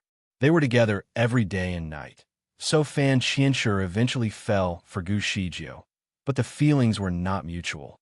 One day, Gu Shijio found a magic mirror in Fan Qianshi's residence that would reflect the whereabouts of the viewer's loved one. Apparently, her hatred had not clouded her love for Di Fui. She still cared for him. Their loss of touch somehow worried her. Although the master of the heavenly law would not be easily harmed, she was still worried that something bad might have happened to him.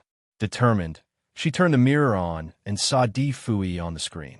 Di Fui was not in any danger, nor was he in isolation. He had yet to return to his residence. Instead, he was touring the Celestial Kingdom to make a comprehensive survey about the people's lives in each area. However, he was not alone. His companion was the goddess of war from the Celestial Kingdom. The way she looked at Di Fui was obviously full of respect, and the admiration was mutual. They looked like a happy couple as they walked through the splendor of the mountain scenery. It would seem that Di Fui was not interested in visiting his wife once he was done restoring his spiritual power. Instead, he chose to travel somewhere else.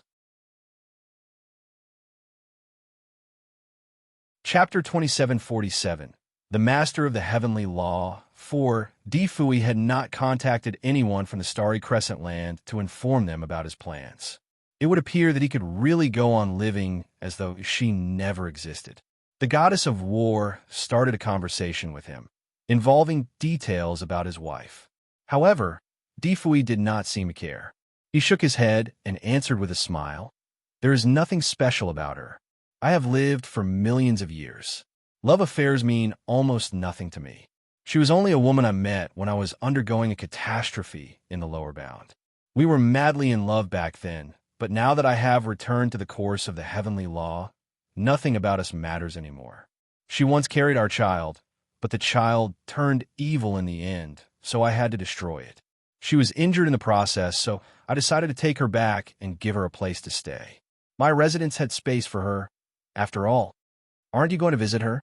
There is no point. My place is certain to remain safe and unthreatened. Without any kung fu, she will not be going anywhere. As long as she stays in my residence, she will be safe. I am reluctant to see her now. She is nothing but a decoration." Gu Shiju spat a mouthful of blood onto the mirror and shut it down. Even though she could no longer see Di Fui, she stood gazing at the magic mirror for a very long while. She could not stop thinking about how much of a joke she was to him. After all these years of perseverance, she became nothing but a piece of decoration to the man she loved. Finally, Gu Shiju agreed to marry Fan Qianshi. But in return, he must teach her the best kind of kung fu that he knew. She fully intended to become stronger than ever. Fan Qianshi swiftly agreed. He did not only teach her kung fu, but he had also even transferred some of his spiritual power to her so that she could experience a huge improvement in a short time. In order for Gu Shiju to remarry, she had to break the love bracelet that connected her with Di Fui. Shattering the bracelet would also mean that their future together would come to an end. Before, she had no strength to shatter the bracelet into pieces. Nonetheless, as long as she kept on practicing, she would be able to break the bracelet someday. When she finally did it, the evanescent love bracelet shone a few bright streaks of seven-colored light before disappearing entirely. Subsequently, she was no longer Di Fui's wife. Fan Qianshi started preparing for his wedding ceremony. It was certainly going to be a grand banquet, so the news spread throughout the world. Many of his friends and acquaintances attended the wedding, including Di Fui, the man who had not shown up in a long while. As soon as he arrived, he became so angry that he destroyed the entire ceremony. Even Fan Qianshi's residence collapsed into ruins. The first heaven almost fell apart on that day. Di Fui was so powerful that he managed to create an earthquake that shattered the entire building. Obviously, Fan Qianshi became furious at what Di Fui had done.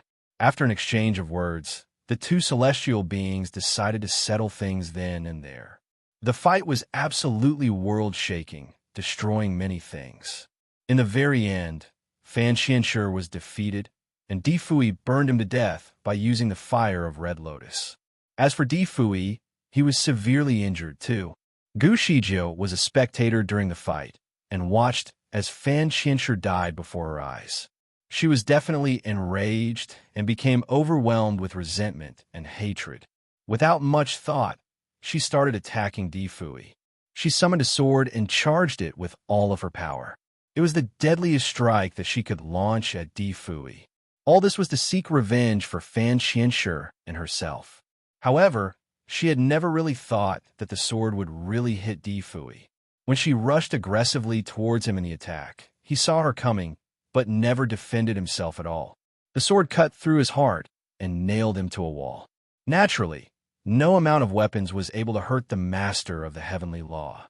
However, what Gu Shiju used was a special technique that she had learned from Fan Qianshi, which was specifically tailored to killing the master of the heavenly law.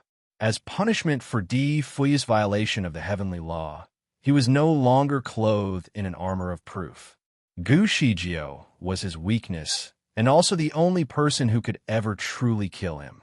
Therefore, Gu Shiju watched as Di Fui became immortalized under her sword and turned into faint streaks of light that wandered away.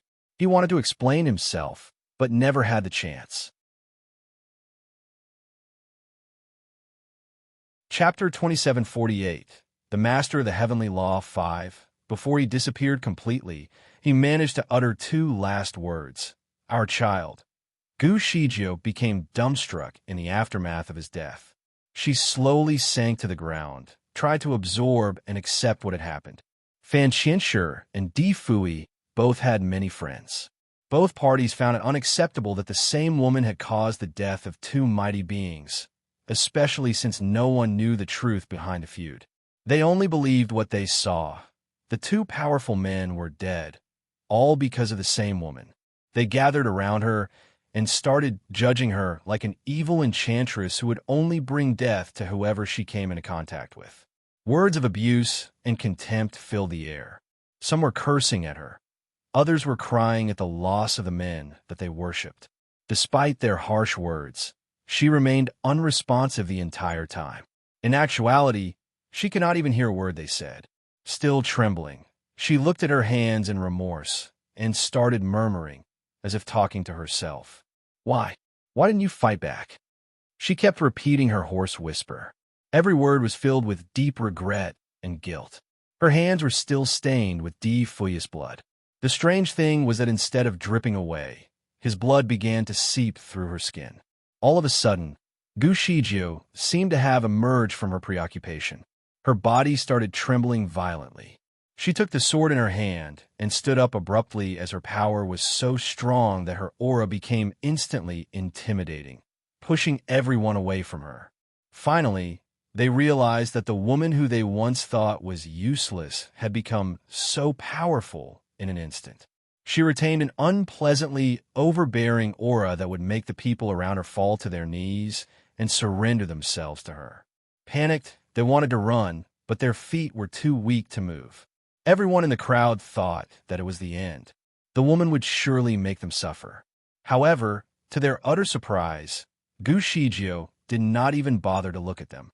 Looking pale and drawn, she stood in solitude and started performing a series of spells.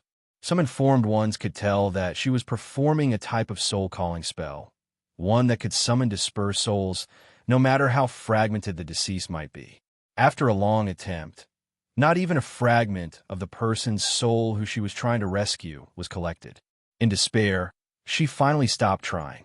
She suddenly threw back her head and laughed out loud hysterically. To everyone's surprise, she used the same sword and pushed the sharp edge right across her own body. The gaping wound gushed out a crimson flood. Di Fuyi, I am the one who killed you. Now, I shall avenge you. It was her last message. Next, she used a spell that caused her body to explode into bits. That was the last image that Di Hao saw from the magic mirror. A mist of blood floating through the air. Aside from Gu Zijia's perspective, Di Hao was also able to see Di Fuyi's side of the story. From the screen, Di Hao could see that Di Fuyi had indeed gone into isolation, and the fact that he was in love greatly obstructed his recovery. He could not stop worrying about his wife, who was all alone. His lack of concentration had almost cost him his life. The time when Gu Shijio was struggling in labor was also the time when Di Fuyi was struggling in his practice. As a result of his erratic practice, he turned into a jade statue without any sign of life. All 5 senses of his were lost, so he never heard any of Gu Zijia's calls. However, the lifeless transformation was actually a blessing in disguise for the man. When he finally regained his consciousness, half of his spiritual power was already recovered. Relieved, he planned to rest up for a bit before leaving the place. But all of a sudden, the love bracelet on his wrist had shattered. Chapter 2749. The Master of the Heavenly Law, 6. Panicked, he could no longer stay still. He tried to see what happened, but his lack of focus had messed up his calculations. So, he left the place and returned to his residence immediately. From the servants, he found out that Gu Shijio was pregnant. He also learned that she had been missing for many days. They were still trying to locate her. He felt as if a thunderclap had gone off just above his head. Anxiously, he started making calculations about Gu Zijia's whereabouts. The more he analyzed, the paler his face became. Finally, he was able to track the exact place where Gu Shijio delivered the baby. In order to find out the baby's location, he began to perform a series of secret tracking spells. The baby was finally uncovered in a forbidden land that was very much out of sight. He made his way through the forbidden land and found Di Hao, who was placed in an ice coffin. Di Hao's tiny body was frozen into a little ice ball. He was not breathing and did not show any sign of life. But Di Fuyi noticed that the boy's soul had never truly left his body. Technically speaking, the boy was still alive. Apparently, he had inherited some of Di Fuyi's unique characteristics. In order to survive in times of great danger, Di Fuyi would turn into a jade statue. As for the boy, he would play dead and appear as a corpse. Upon examining the ice coffin more closely, Di Fuyi realized that there were traces of Fan Qianshi all over the place. Hence, Di Fuyi immediately knew that it was Fan Qianshi who froze his child in ice.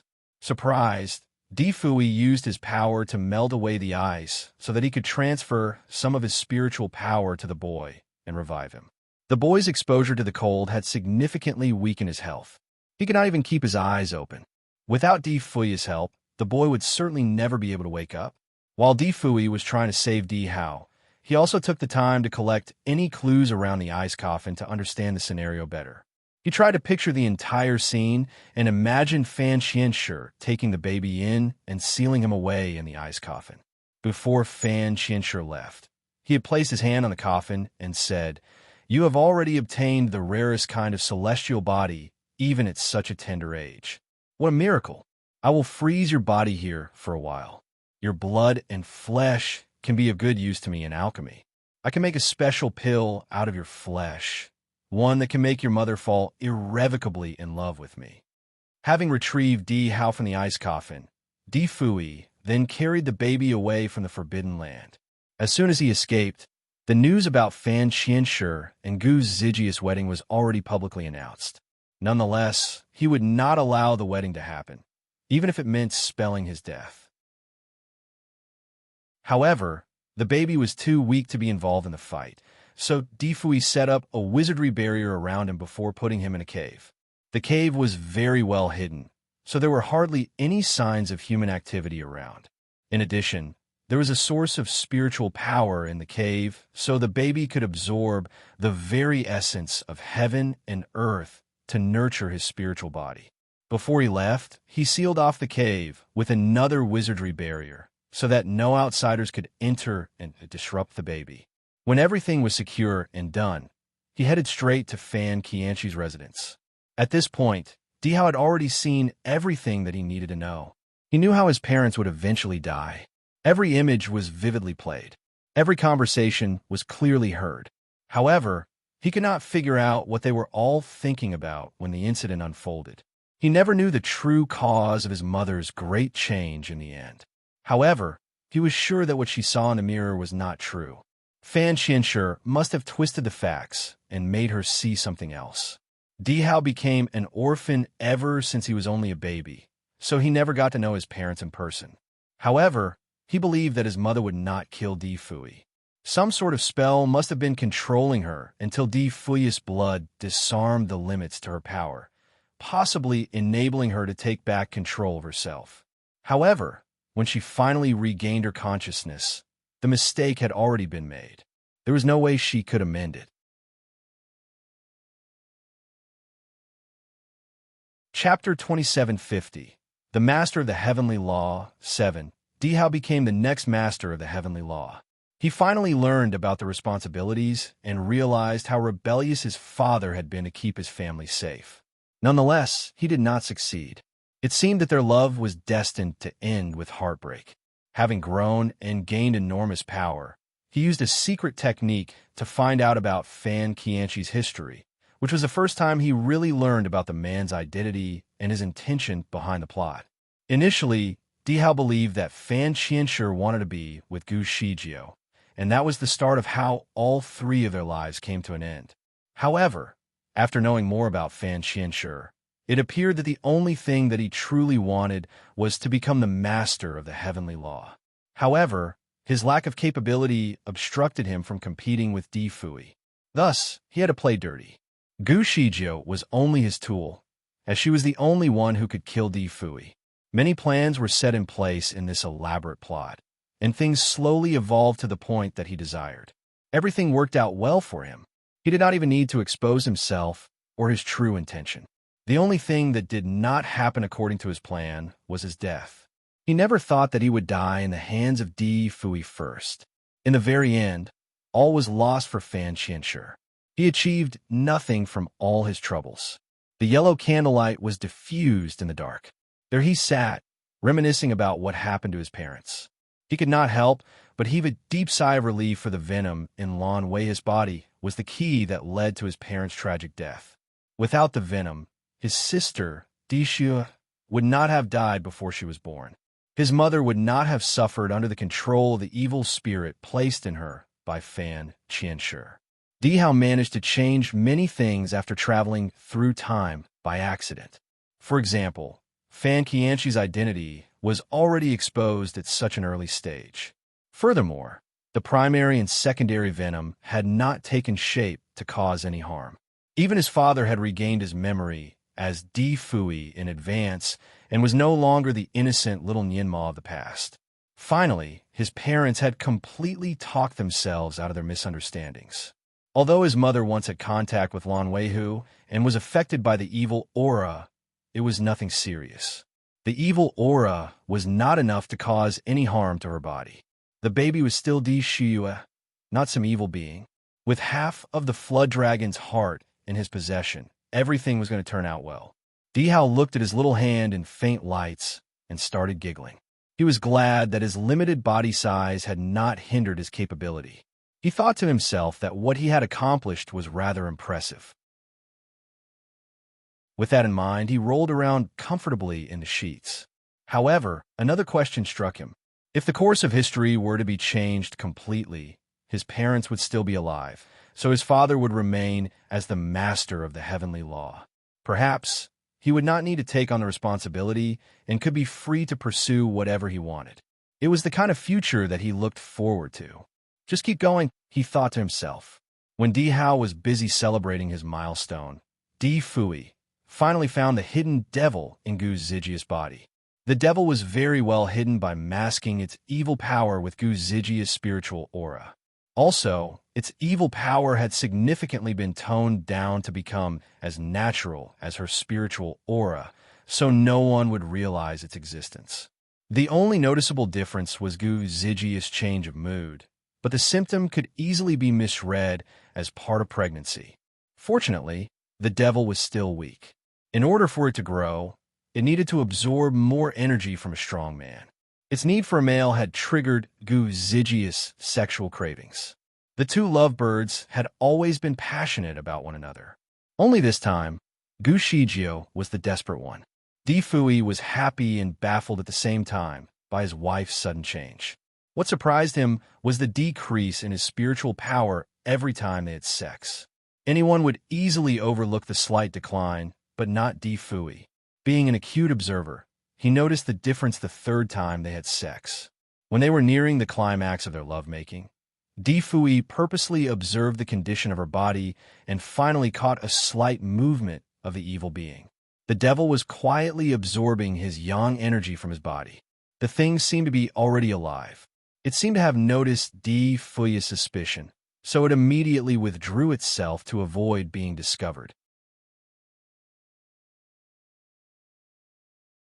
Chapter 2751. Luring the evil spirit, Di Fui quietly checked her body but could not find it. "What's wrong?" Gu Shijio asked, with her eyes locked on him. Gu Shijio had been undergoing a phase of insecurity, so she was sensitive like a kitten. She could easily notice when Di Fui did not seem right. Di Fui smiled and dragged her back down on the bed again. "Nothing. I'm just afraid of hurting the baby. So I wanted to check that it was all right." The man had to be cautious as it was possible that the evil spirit could hear his conversation with her. To be safe, he could not mention the matter to her right now. He had to try to expel the evil energy from her body quietly. After lying down for some time, Gu Shijio fell asleep in his arms. On the other hand, Di Fui could not fall asleep. He simply looked at the woman in his arms and wondered about the origin of this evil energy. If he were not mistaken, this evil energy was related to the mother-child venom. It seemed that she was somehow contaminated. However, he had to lock down its position before making a plan. Naturally, he needed to have sex again in order to do so. Therefore, after Gu Shijio woke up, she found that Di Fui was looking at her naughtily. After all, they were husband and wife who had been doing this for a long time. By just looking at him, she immediately knew what he wanted to do. She could not help but wonder how hungry the man was for sex. It was not that long ago since they last had it. Nonetheless, she would not turn him down. This time, Di Fui did not get any results from their lovemaking session. The evil energy was missing. Di Fui sneered in his heart. Did the evil spirit think that it could fight against him? Or perhaps it already had its fill for now. Since this evil energy needed its yang qi, Di Fui thought that it would dry it out for 2 days. Di Fui wanted to withhold its energy from being consumed by the evil energy, but but he did not intend to hold back from satisfying his wife. She would certainly get suspicious. Therefore, Di Fui told Gu Shijio that he would like to practice a particular skill which was useful for dealing with Fan Qianshi. Gu Shijio naturally agreed to that, as she believed that Fan Qianshi was a major threat to the universe and them. 2 days were not long, but for Gu Shijio, it was somehow a bit difficult. She was not in a mood to do anything and did not feel very energetic at all. She always thought about him uncontrollably. She never thought that such a short separation would make her suffer so much. It almost felt like she was facing withdrawal symptoms from cigarette addiction. She was restless, and she finally realized that something was not right. Her temperament had always been free and easy. When did she become so small-hearted? She could not even control her emotions and felt as if some other soul possessed her. She subconsciously checked her body, but found nothing. What could explain her sudden change in behavior? Gu Shijio knocked on her own forehead a few times against a wall, as she simply could not figure it out. When she was feeling dizzy, the directed audio spell on her waist suddenly lit up. She was somewhat irritated and picked up hastily. "Who is it?" She sounded a bit rude. The caller on the other side snorted. A child's voice sounded, "Mother, how air?" Gu Shijio sighed, and her voice softened after that. "How air, you're okay? Where are you?" "Mother, I hunted something precious. Wait for me to go back and pass it to you." "Did something happen to you? You sounded rather annoyed earlier. Did you quarrel with father?" This kid was always very sensitive, so it was so easy for him to detect her change of emotions. Gu Shijio took a deep breath and felt apologetic. Chapter 2752. Luring the Evil Spirit 2. This kid was so young. She should be the one who was concerned about him. However, it was always her son who cared about her. Perhaps she was really incompetent as a mother. "No, baby, I am all right." "What about father?" "He is isolating himself to practice some new skill, but he will come back soon." She chatted a bit with her son through the directed audio spell, but suddenly heard some noise from the other side, as if many monsters were screaming. What happened? Did her son go to a monster's nest? Di Hao cursed in his heart before quickly saying to his mother, "Mother, I will talk to you again when I am back. Let me settle them first." Di Hao was so frustrated. After he retrieved half of the heart of the flood dragon, he tried to rush back, but he did not expect so many passing monsters to be attracted to it because of its richness in spiritual power. When he was holding it, it felt like grasping the meat of Monktang in the story of Journey to the West. Along the way, he had been attacked by at least 17 or 18 monsters.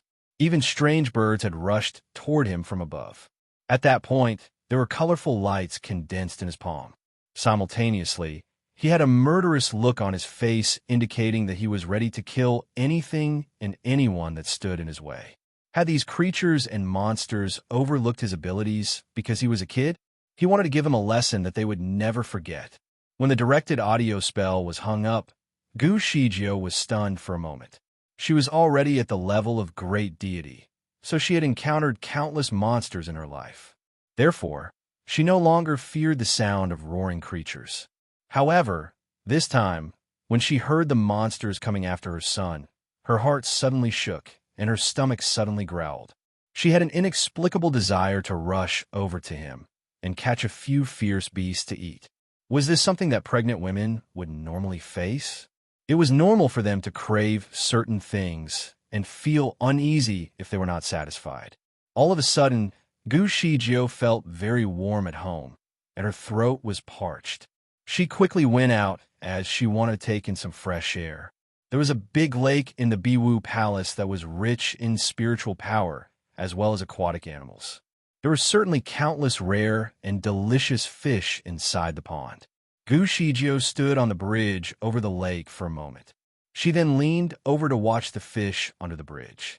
It used to be a pleasant and calming sight for her, but now she only felt hungry.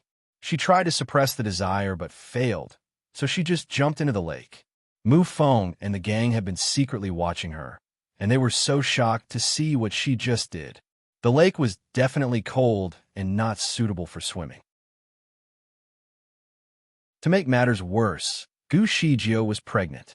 Mu Feng almost jumped in as well, but all of a sudden, he quickly retreated. In the lake, Gu Shijio had already taken off her clothes and only floated on the surface of the water with her innerwear, holding two large crabs with claws in her hands. The big crabs were 8 times the size of a typical river crab. They were like 2 small round tables struggling in Gu Zijia's hands. Unfortunately, Gu Shijio was not very careful, so her hand was hurt by their claws and her fingers bled. She originally wanted to bring the crabs up on shore and get someone to steam it for her. Nonetheless, after being hurt by the crab, she was so angry that she pulled off the crab's claws in anger. Gu Shijio looked at the tender red flesh inside the claw and could not control herself anymore. She wanted to suck on the crab at once. Shijio. Gu Shijio was stunned when someone called her from the shore. A figure appeared next to her. Gu Shijio looked up and saw Di Fui in purple clothes. She was happy and rushed to him. Fui, you finally came out of isolation.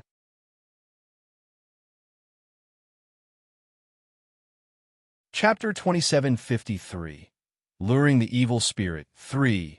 Gu Shijio was still holding the giant crabs in her hand, so when she rushed out from the depths of the lake, the big claws on one of the crabs almost poked Di Fui's face.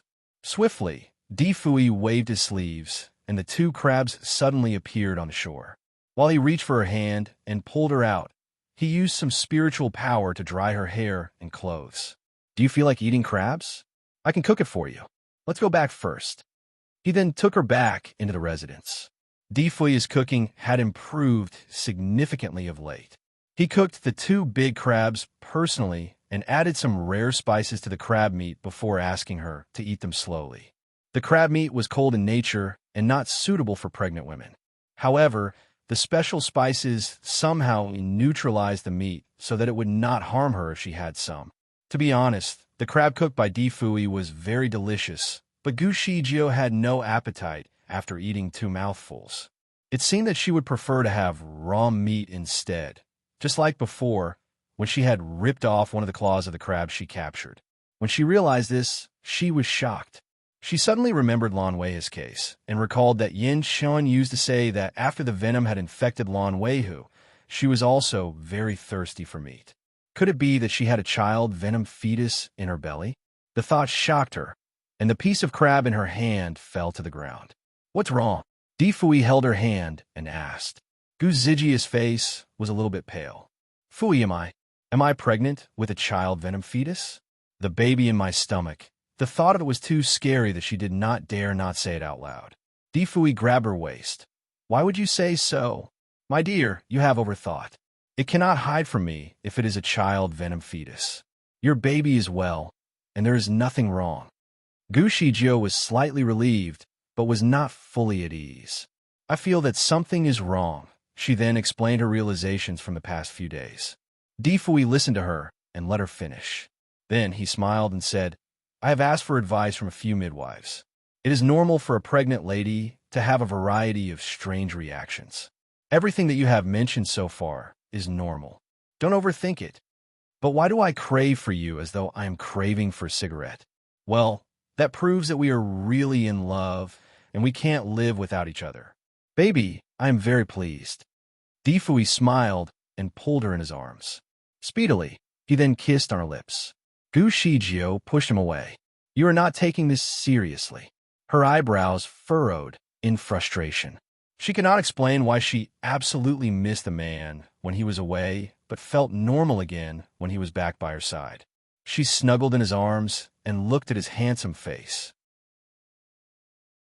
All of a sudden, she seemed to slobber and wanted to eat him. She felt like she had become a female wolf. Fortunately, this was her husband. She could eat him whenever she wanted to. Gu Shijio raised her hand and wrapped it around his neck. Then she sat on his lap and playfully bit his ear. Seconds later, she exhaled a warm breath into his ear and said softly, Celestial Masterswa, do you want me? Based on her body language and actions, it was completely believable that she would choose to rape him if he did not comply. Stupid. Of course I want you. You are my wife. Come on, eat some crab meat. I am hungry. This crab foot is mine. After scooping the crab meat for her, he started to lick it. Was he serious? Gu Shijio was rendered speechless by his response to her advances.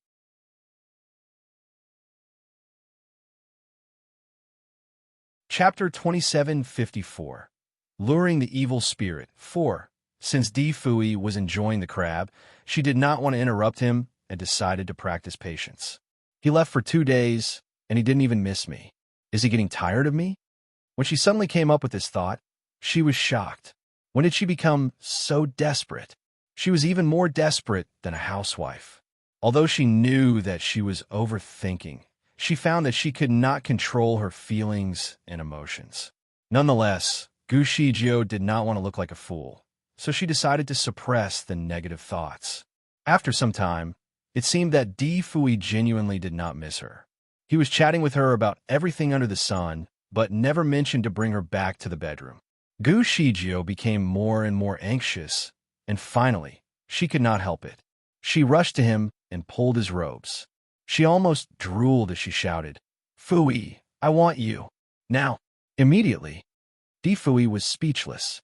He raised his hand and held her little paw that was burning. Okay, let's go back to the bedroom. It was unsatisfying sex for Gu Shijio. There was no other way to say it. Di Fui was particularly bad today. He seemed to be deliberately torturing her. Every time it reached a critical time on the bed, he would turn off the fire. As she was not satisfied, she almost turned violent. But just at that moment, Herbalee was suddenly in pain. She could not help but moan as she took a deep breath and curved her body. What are you doing? Di Fui worked so hard that the evil energy finally reappeared. He took the chance and wanted to expel it out of her body entirely. However, he did not think that Gu Shijio would suffer from such agonizing pain before he could do it. Perhaps the evil spirit could not be separated from her body. It seemed to have rooted itself in her soul. Because of his failed attempt to lure it out, the evil spirit quickly hid again and did not re-emerge. Gu Shijio finally got the satisfaction she longed for and fell asleep. Meanwhile, Di Fui's heart was sinking as he lay next to her on the bed. This evil energy in her body was more difficult to deal with than the child venom fetus in Lan Wei's body. That child venom fetus could be easily removed using his spiritual power, but the one in Gu Zijia's body was like a hedgehog, and he had no idea how to take it out. Furthermore, this evil energy seemed to be attached to her womb. Once it was pulled, it could cause pain in her abdomen and would even hurt her unborn fetus. For the moment, Di Fui did not dare to do anything. However, he could not let this go on for too long, as the evil energy in her body would be growing stronger and stronger. It was only a matter of time before it would take control of her mind and body. But what should he do? His fingers stroked her delicate face, and his eyes fell on her abdomen. This baby was very precious to her, and he knew it.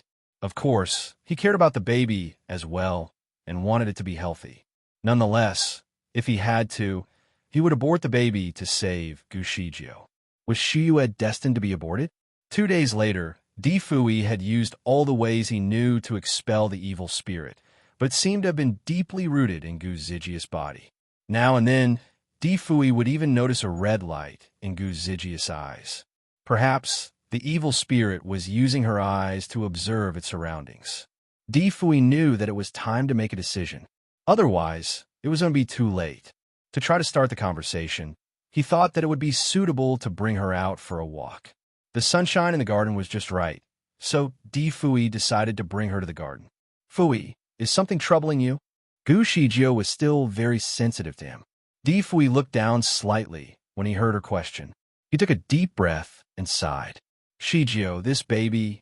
He wanted to tell her that the baby needed to be aborted, but before he could do so, there was noise from outside the residence, and a small figure rushed in hastily. Father, Mother, I am back.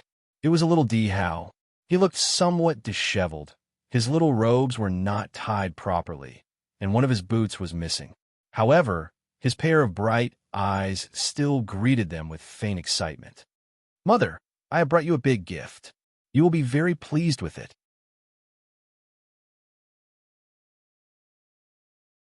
Chapter 2755. It felt its shell was somewhat cold. There was a white jade plate on a white jade table with a big piece of meat. The meat was about the size of a small round table and looked like half of a heart that was still bright red in color. It was still pulsating rhythmically when they laid eyes on it. Gu Shijio looked at the bloody meat and then looked at her son's dirty face. However, this is the heart of a flood dragon. Mom, do you like it? Dihao looked up at her and waited for praise. I like. Gu Shijio never expected this to be the so-called big gift from her son. Of course, she did not dislike it. After all, her son was so young and still brought a gift back for her. She was delighted but just did not expect the kid to bring back such a strange item. He actually took out the heart of a creature. Gu Shijio had seen a lot of dragons in the course of her existence, and many died by her hand. Nonetheless, she only heard a dragon's heart could improve one's spiritual power. Was it so tasty to consume? Had her son brought it back for her to cook? Anyway, since it was brought back by her son, she would surely entertain his request. Therefore, she pulled up her sleeves and was ready to cook it. However, this probably came from a large dragon, right? It was excellent that you could hunt it down. So, how do you want to eat it? I think it could be made into more than a dozen types of dishes. Dihao remained silent. Something smells so good. What is so fragrant? The muscle and Lu Wu rushed over from a distance. When they saw the big heart on the table, they squinted at it. It is such a huge heart. It looks so juicy and tender. Master, you can certainly bake a lot of skewers with such a big heart. Master, let's grill it. It must taste very nice. I think roasting a mussel would also be very delicious. Dihao smiled slightly and circled around the mussel. Its meat is tender. Other than roasting, we can also cook another pot of soup. The mussel was speechless. It felt that the clamshell suddenly turned cold. It shrunk and weakly said, I am too old. My meat is also very, very old. How old are you? The mussel straightened its chest to reply, more than 10,000 years old. Well, you're just over 10,000 years old. As compared to the 100,000-year-old flood dragon, your meat is still considered tender. What's more, the meat of a mussel is always tender. Since you have been practicing for so long, I bet your meat must be extra nutritious. While walking around it, Dihao stared at the mussel as if it was his next meal. The mussel wanted to cry in fear. It pitifully said, Master, I have to practice. I need to leave first. It pulled Lu Wu and ran away immediately. The little guy was too ferocious. The mussel only wanted a small piece of meat from the large heart, but apparently the boy wanted to trade that meat for its entire body. Gu Shijio was surprised. However, did you say that the owner of this dragon heart is 100,000 years old? Well, it is 100,000 years old exactly, and it is still a white dragon that has never killed anyone while practicing its immortality. Gu Shijio was stunned. Was it turning into a dragon? Difui suddenly asked. Yes, when I went, it had already turned to be 3/4 of a dragon. It almost ascended. Gu Shijio was speechless again. She felt a little sympathetic to the flood dragon. It was not easy to practice for so many years. Furthermore, it had to refrain from killing as well. A flood dragon's nature was typically savage and cruel. Most of them had dark practices. It was really rare to encounter such a pure breed. Nonetheless, it was unfortunate for the dragon that it had to meet her son.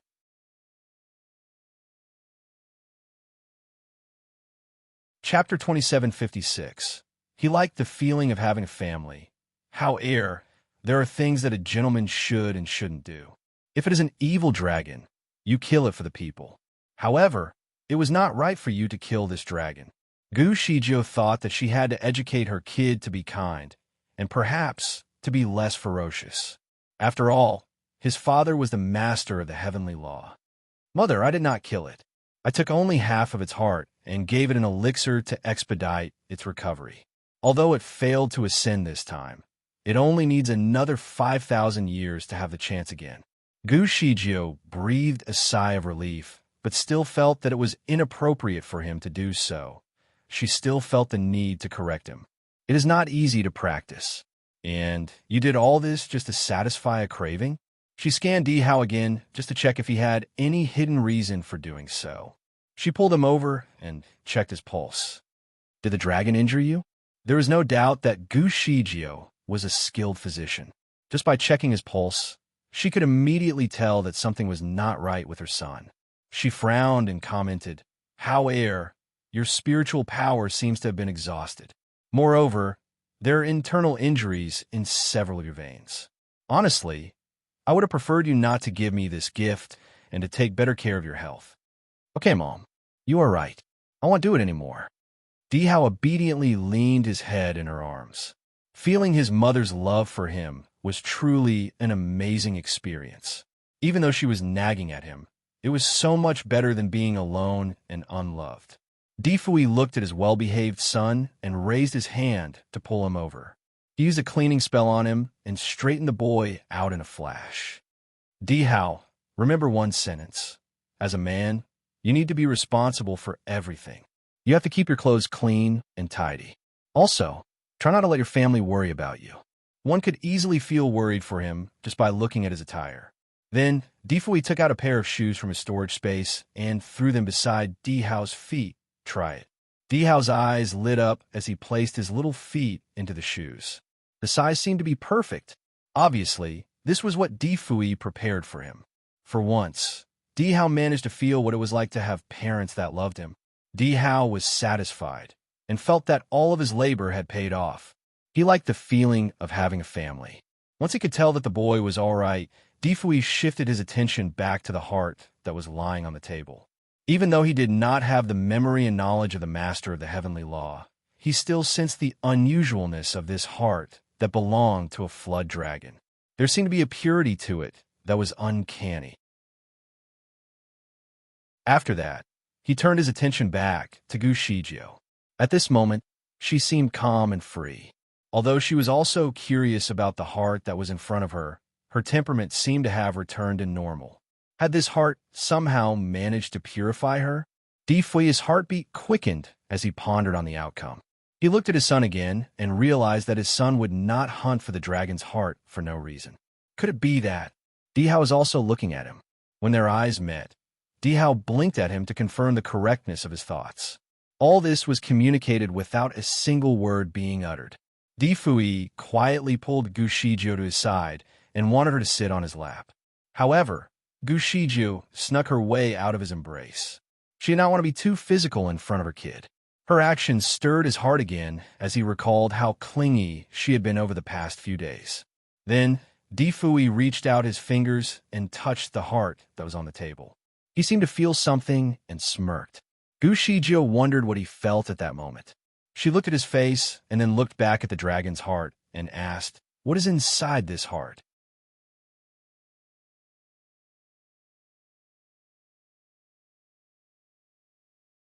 Chapter 2757. Trust him. There is...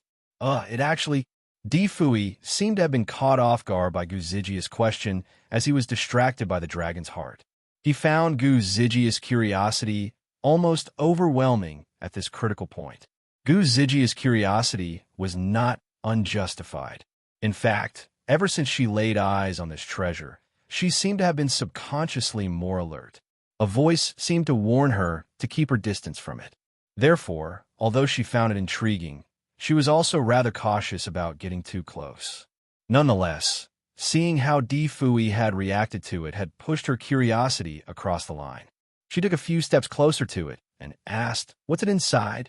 "There is. Why don't you personally touch it? It is shocking." Gu Shijio was still hesitant to come over. "It is just half of a dragon's heart. What is so shocking about it?" "Baby, this is not an ordinary dragon's heart. I remember that you talked about the journey to the west, saying that Monk Tang was a good man who had 10 years of practice. He was the reincarnation of a golden monk, right? Therefore, by just eating one piece of his meat, one can be immortal. This dragon had practiced for 100,000 years.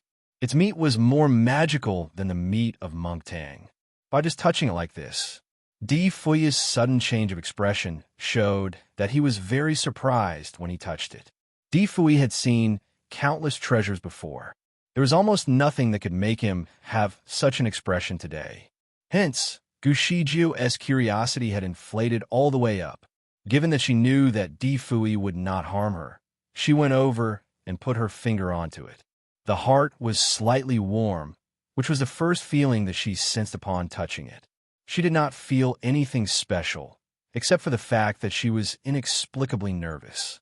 Subconsciously, she wanted to retract her hand, but Di Fui grasped her. "Come on." To feel the effect, press in this way and use the purification technique I taught you before. You will feel its difference. He separated her 5 fingers and placed them in the 5 veins of the heart.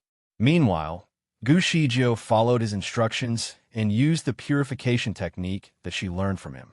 Pump, pump, pump. Her heart suddenly jumped fiercely. She felt a hot stream of energy rushing in her body through her 5 fingers. Its first destination was straight into her limbs, followed by her tight belly. This sudden rush of energy triggered something in her belly and made her feel as if something was unwilling to leave. All of a sudden, she could feel it pulling on her stomach. Naturally, Gu Zijia's first instinct was to worry about her baby. She was afraid of losing her daughter, so she wanted to withdraw her hand and stop the entire process.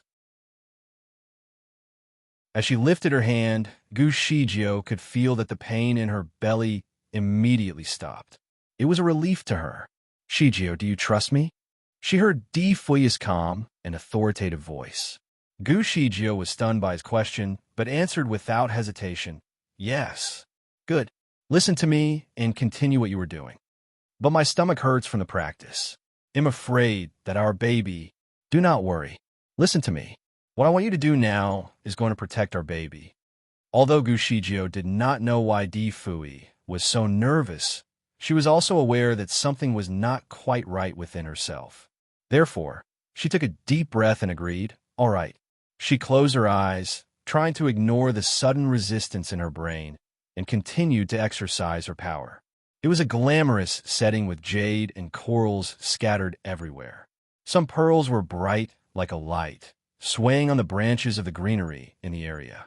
The road was not paved in stone, but a particular blue jade. It was shiny and lustrous, making the golden halo of the pearl reflect on the floor like a shining star. There was a peculiar palace in the middle, surrounded by clouds. By just looking at it, it felt like the palace was above all else, making people naturally want to worship it when they saw it.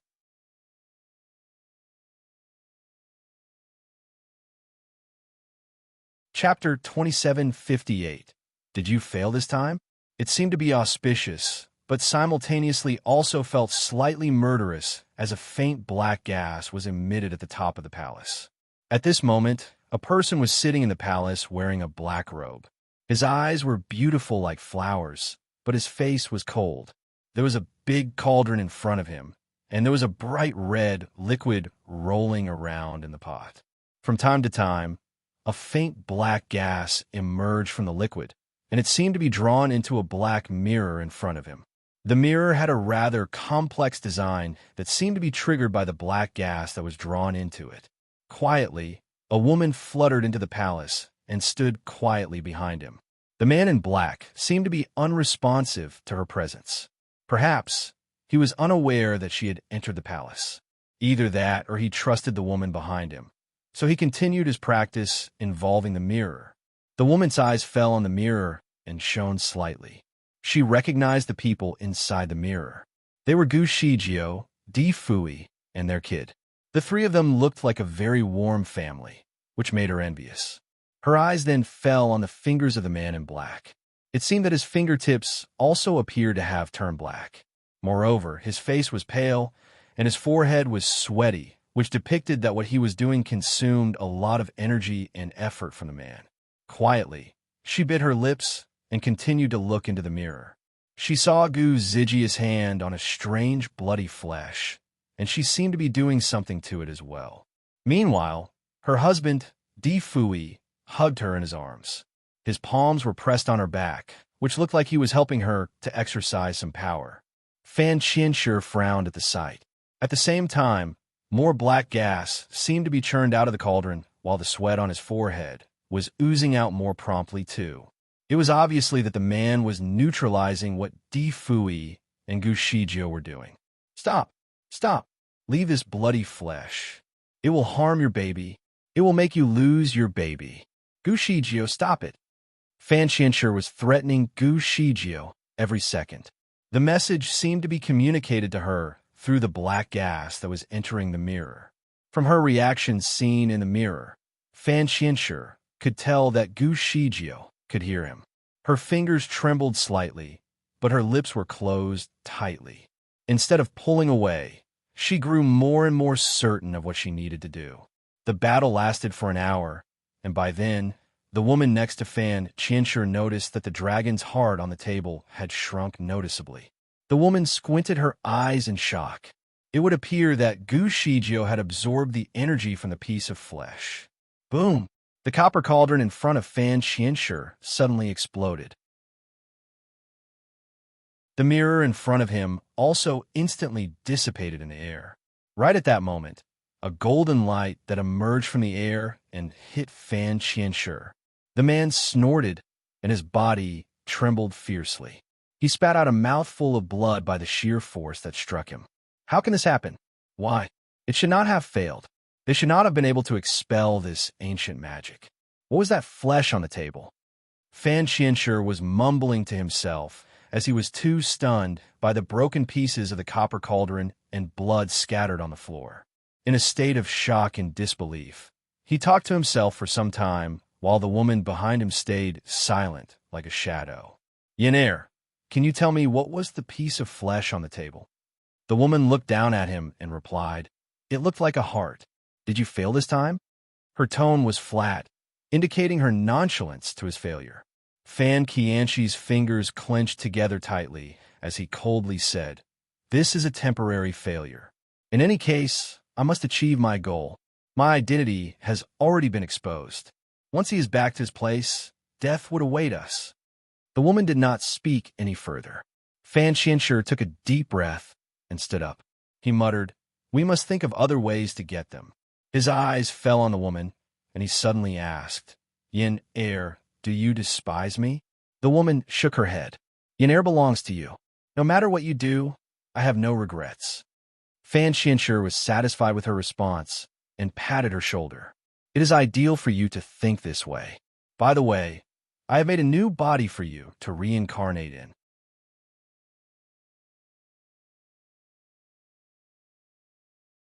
Chapter 2759. How can you compare yourself to her? How was the body that you currently occupy?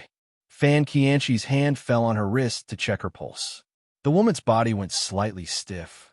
She looked down at her wrist and answered, Thanks, master. Everything is well. Fan Qianshi looked at her for a moment and sighed. You still hate me. Wu Wuyin bit her lips. I don't hate you.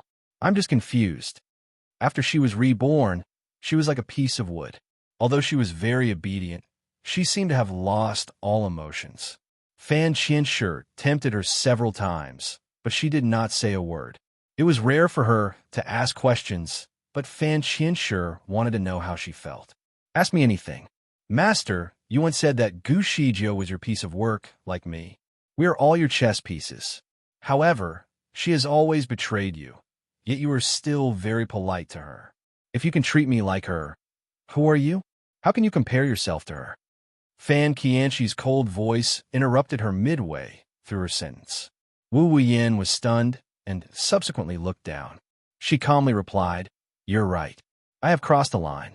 I'm only your chess piece. I will remember my role from now on. Fan Qianshi looked at her and realized that he had gone overboard. He suspected that it was probably because of the failure he just experienced, which made his mood somewhat unstable. He sighed before continuing, Yenair, I did not mean that. What I wanted to say is that you and Gu Shijio have your own abilities and strengths. You don't have to compare yourself to her. Yes, I will learn to accept this fact. Can I ask another question? Okay. Is Gu Zijia's soul different from mine? I was surprised that she could become a great deity in such a short period of time. Master, you have tried to control her several times and even wiped away her memory, but always failed. From what I know, your technique of wiping one's memory has never failed before, except for Gu Shijio. Her soul is so powerful, so I naturally feel that the two of us are not alike. Fan Qianshi paused for a moment before he calmly said, "She is made by me using some special means. Thus, she is naturally much stronger. She is already out of your control. Why don't you make another soul that is as strong as her, but more obedient?" Wu Wuyin blurted out. Fan Qianshi frowned. "She can't be copied. Her soul is not." When he said that, he suddenly stopped and looked coldly at Wu Wuyin. "Yinair, are you trying to test me?" Wu Wuyin bit her lips and bowed. "Master, you have overthought. I'm just wondering. If you are worried, you can wipe away Almi memory in this aspect." Fan Qianshi stared at her for a moment, and finally he laughed. He then spoke in a soft and gentle voice. "Yinair, you have been with me for so many years. You're always loyal, so I'm not worried about you. All right, let's not discuss it anymore. What happened last time has caused you some injuries and unhappiness. I want to compensate you. Tell me, what do you want?" Wu Wuyin shook her head. I don't need anything." Fan Qianshi looked at her and spoke slowly. "Yinair, there's no need to hide anything from me. Do you like long sai?" Wu Wuyin suddenly looked up at Fan Qianshi. "Master, you don't have to hide it. I can understand if you like him because he used to be my clone. You liking him is the equivalent of you liking me. I will not blame you."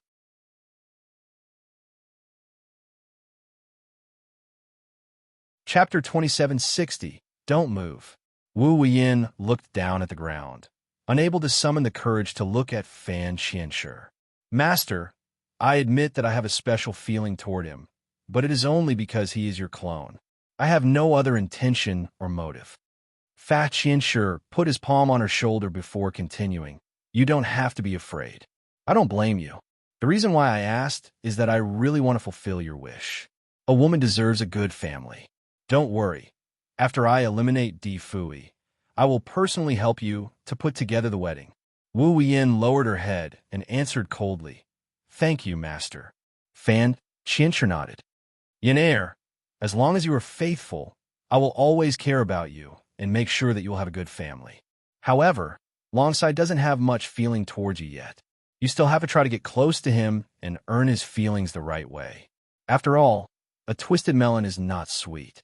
Wu Yin remained silent for a moment before responding, "All right, I will follow whatever you arrange for me." Then, she looked at the debris on the floor and subconsciously wanted to clean up. However, Fan Qianshi waved his hand to stop her. "It's fine, you can go back first." Obediently, Wu Wuyin left Fan Qianshi alone in the hall. Fa Qianshi looked at the debris on the floor, and there was a trace of pain in his eyes.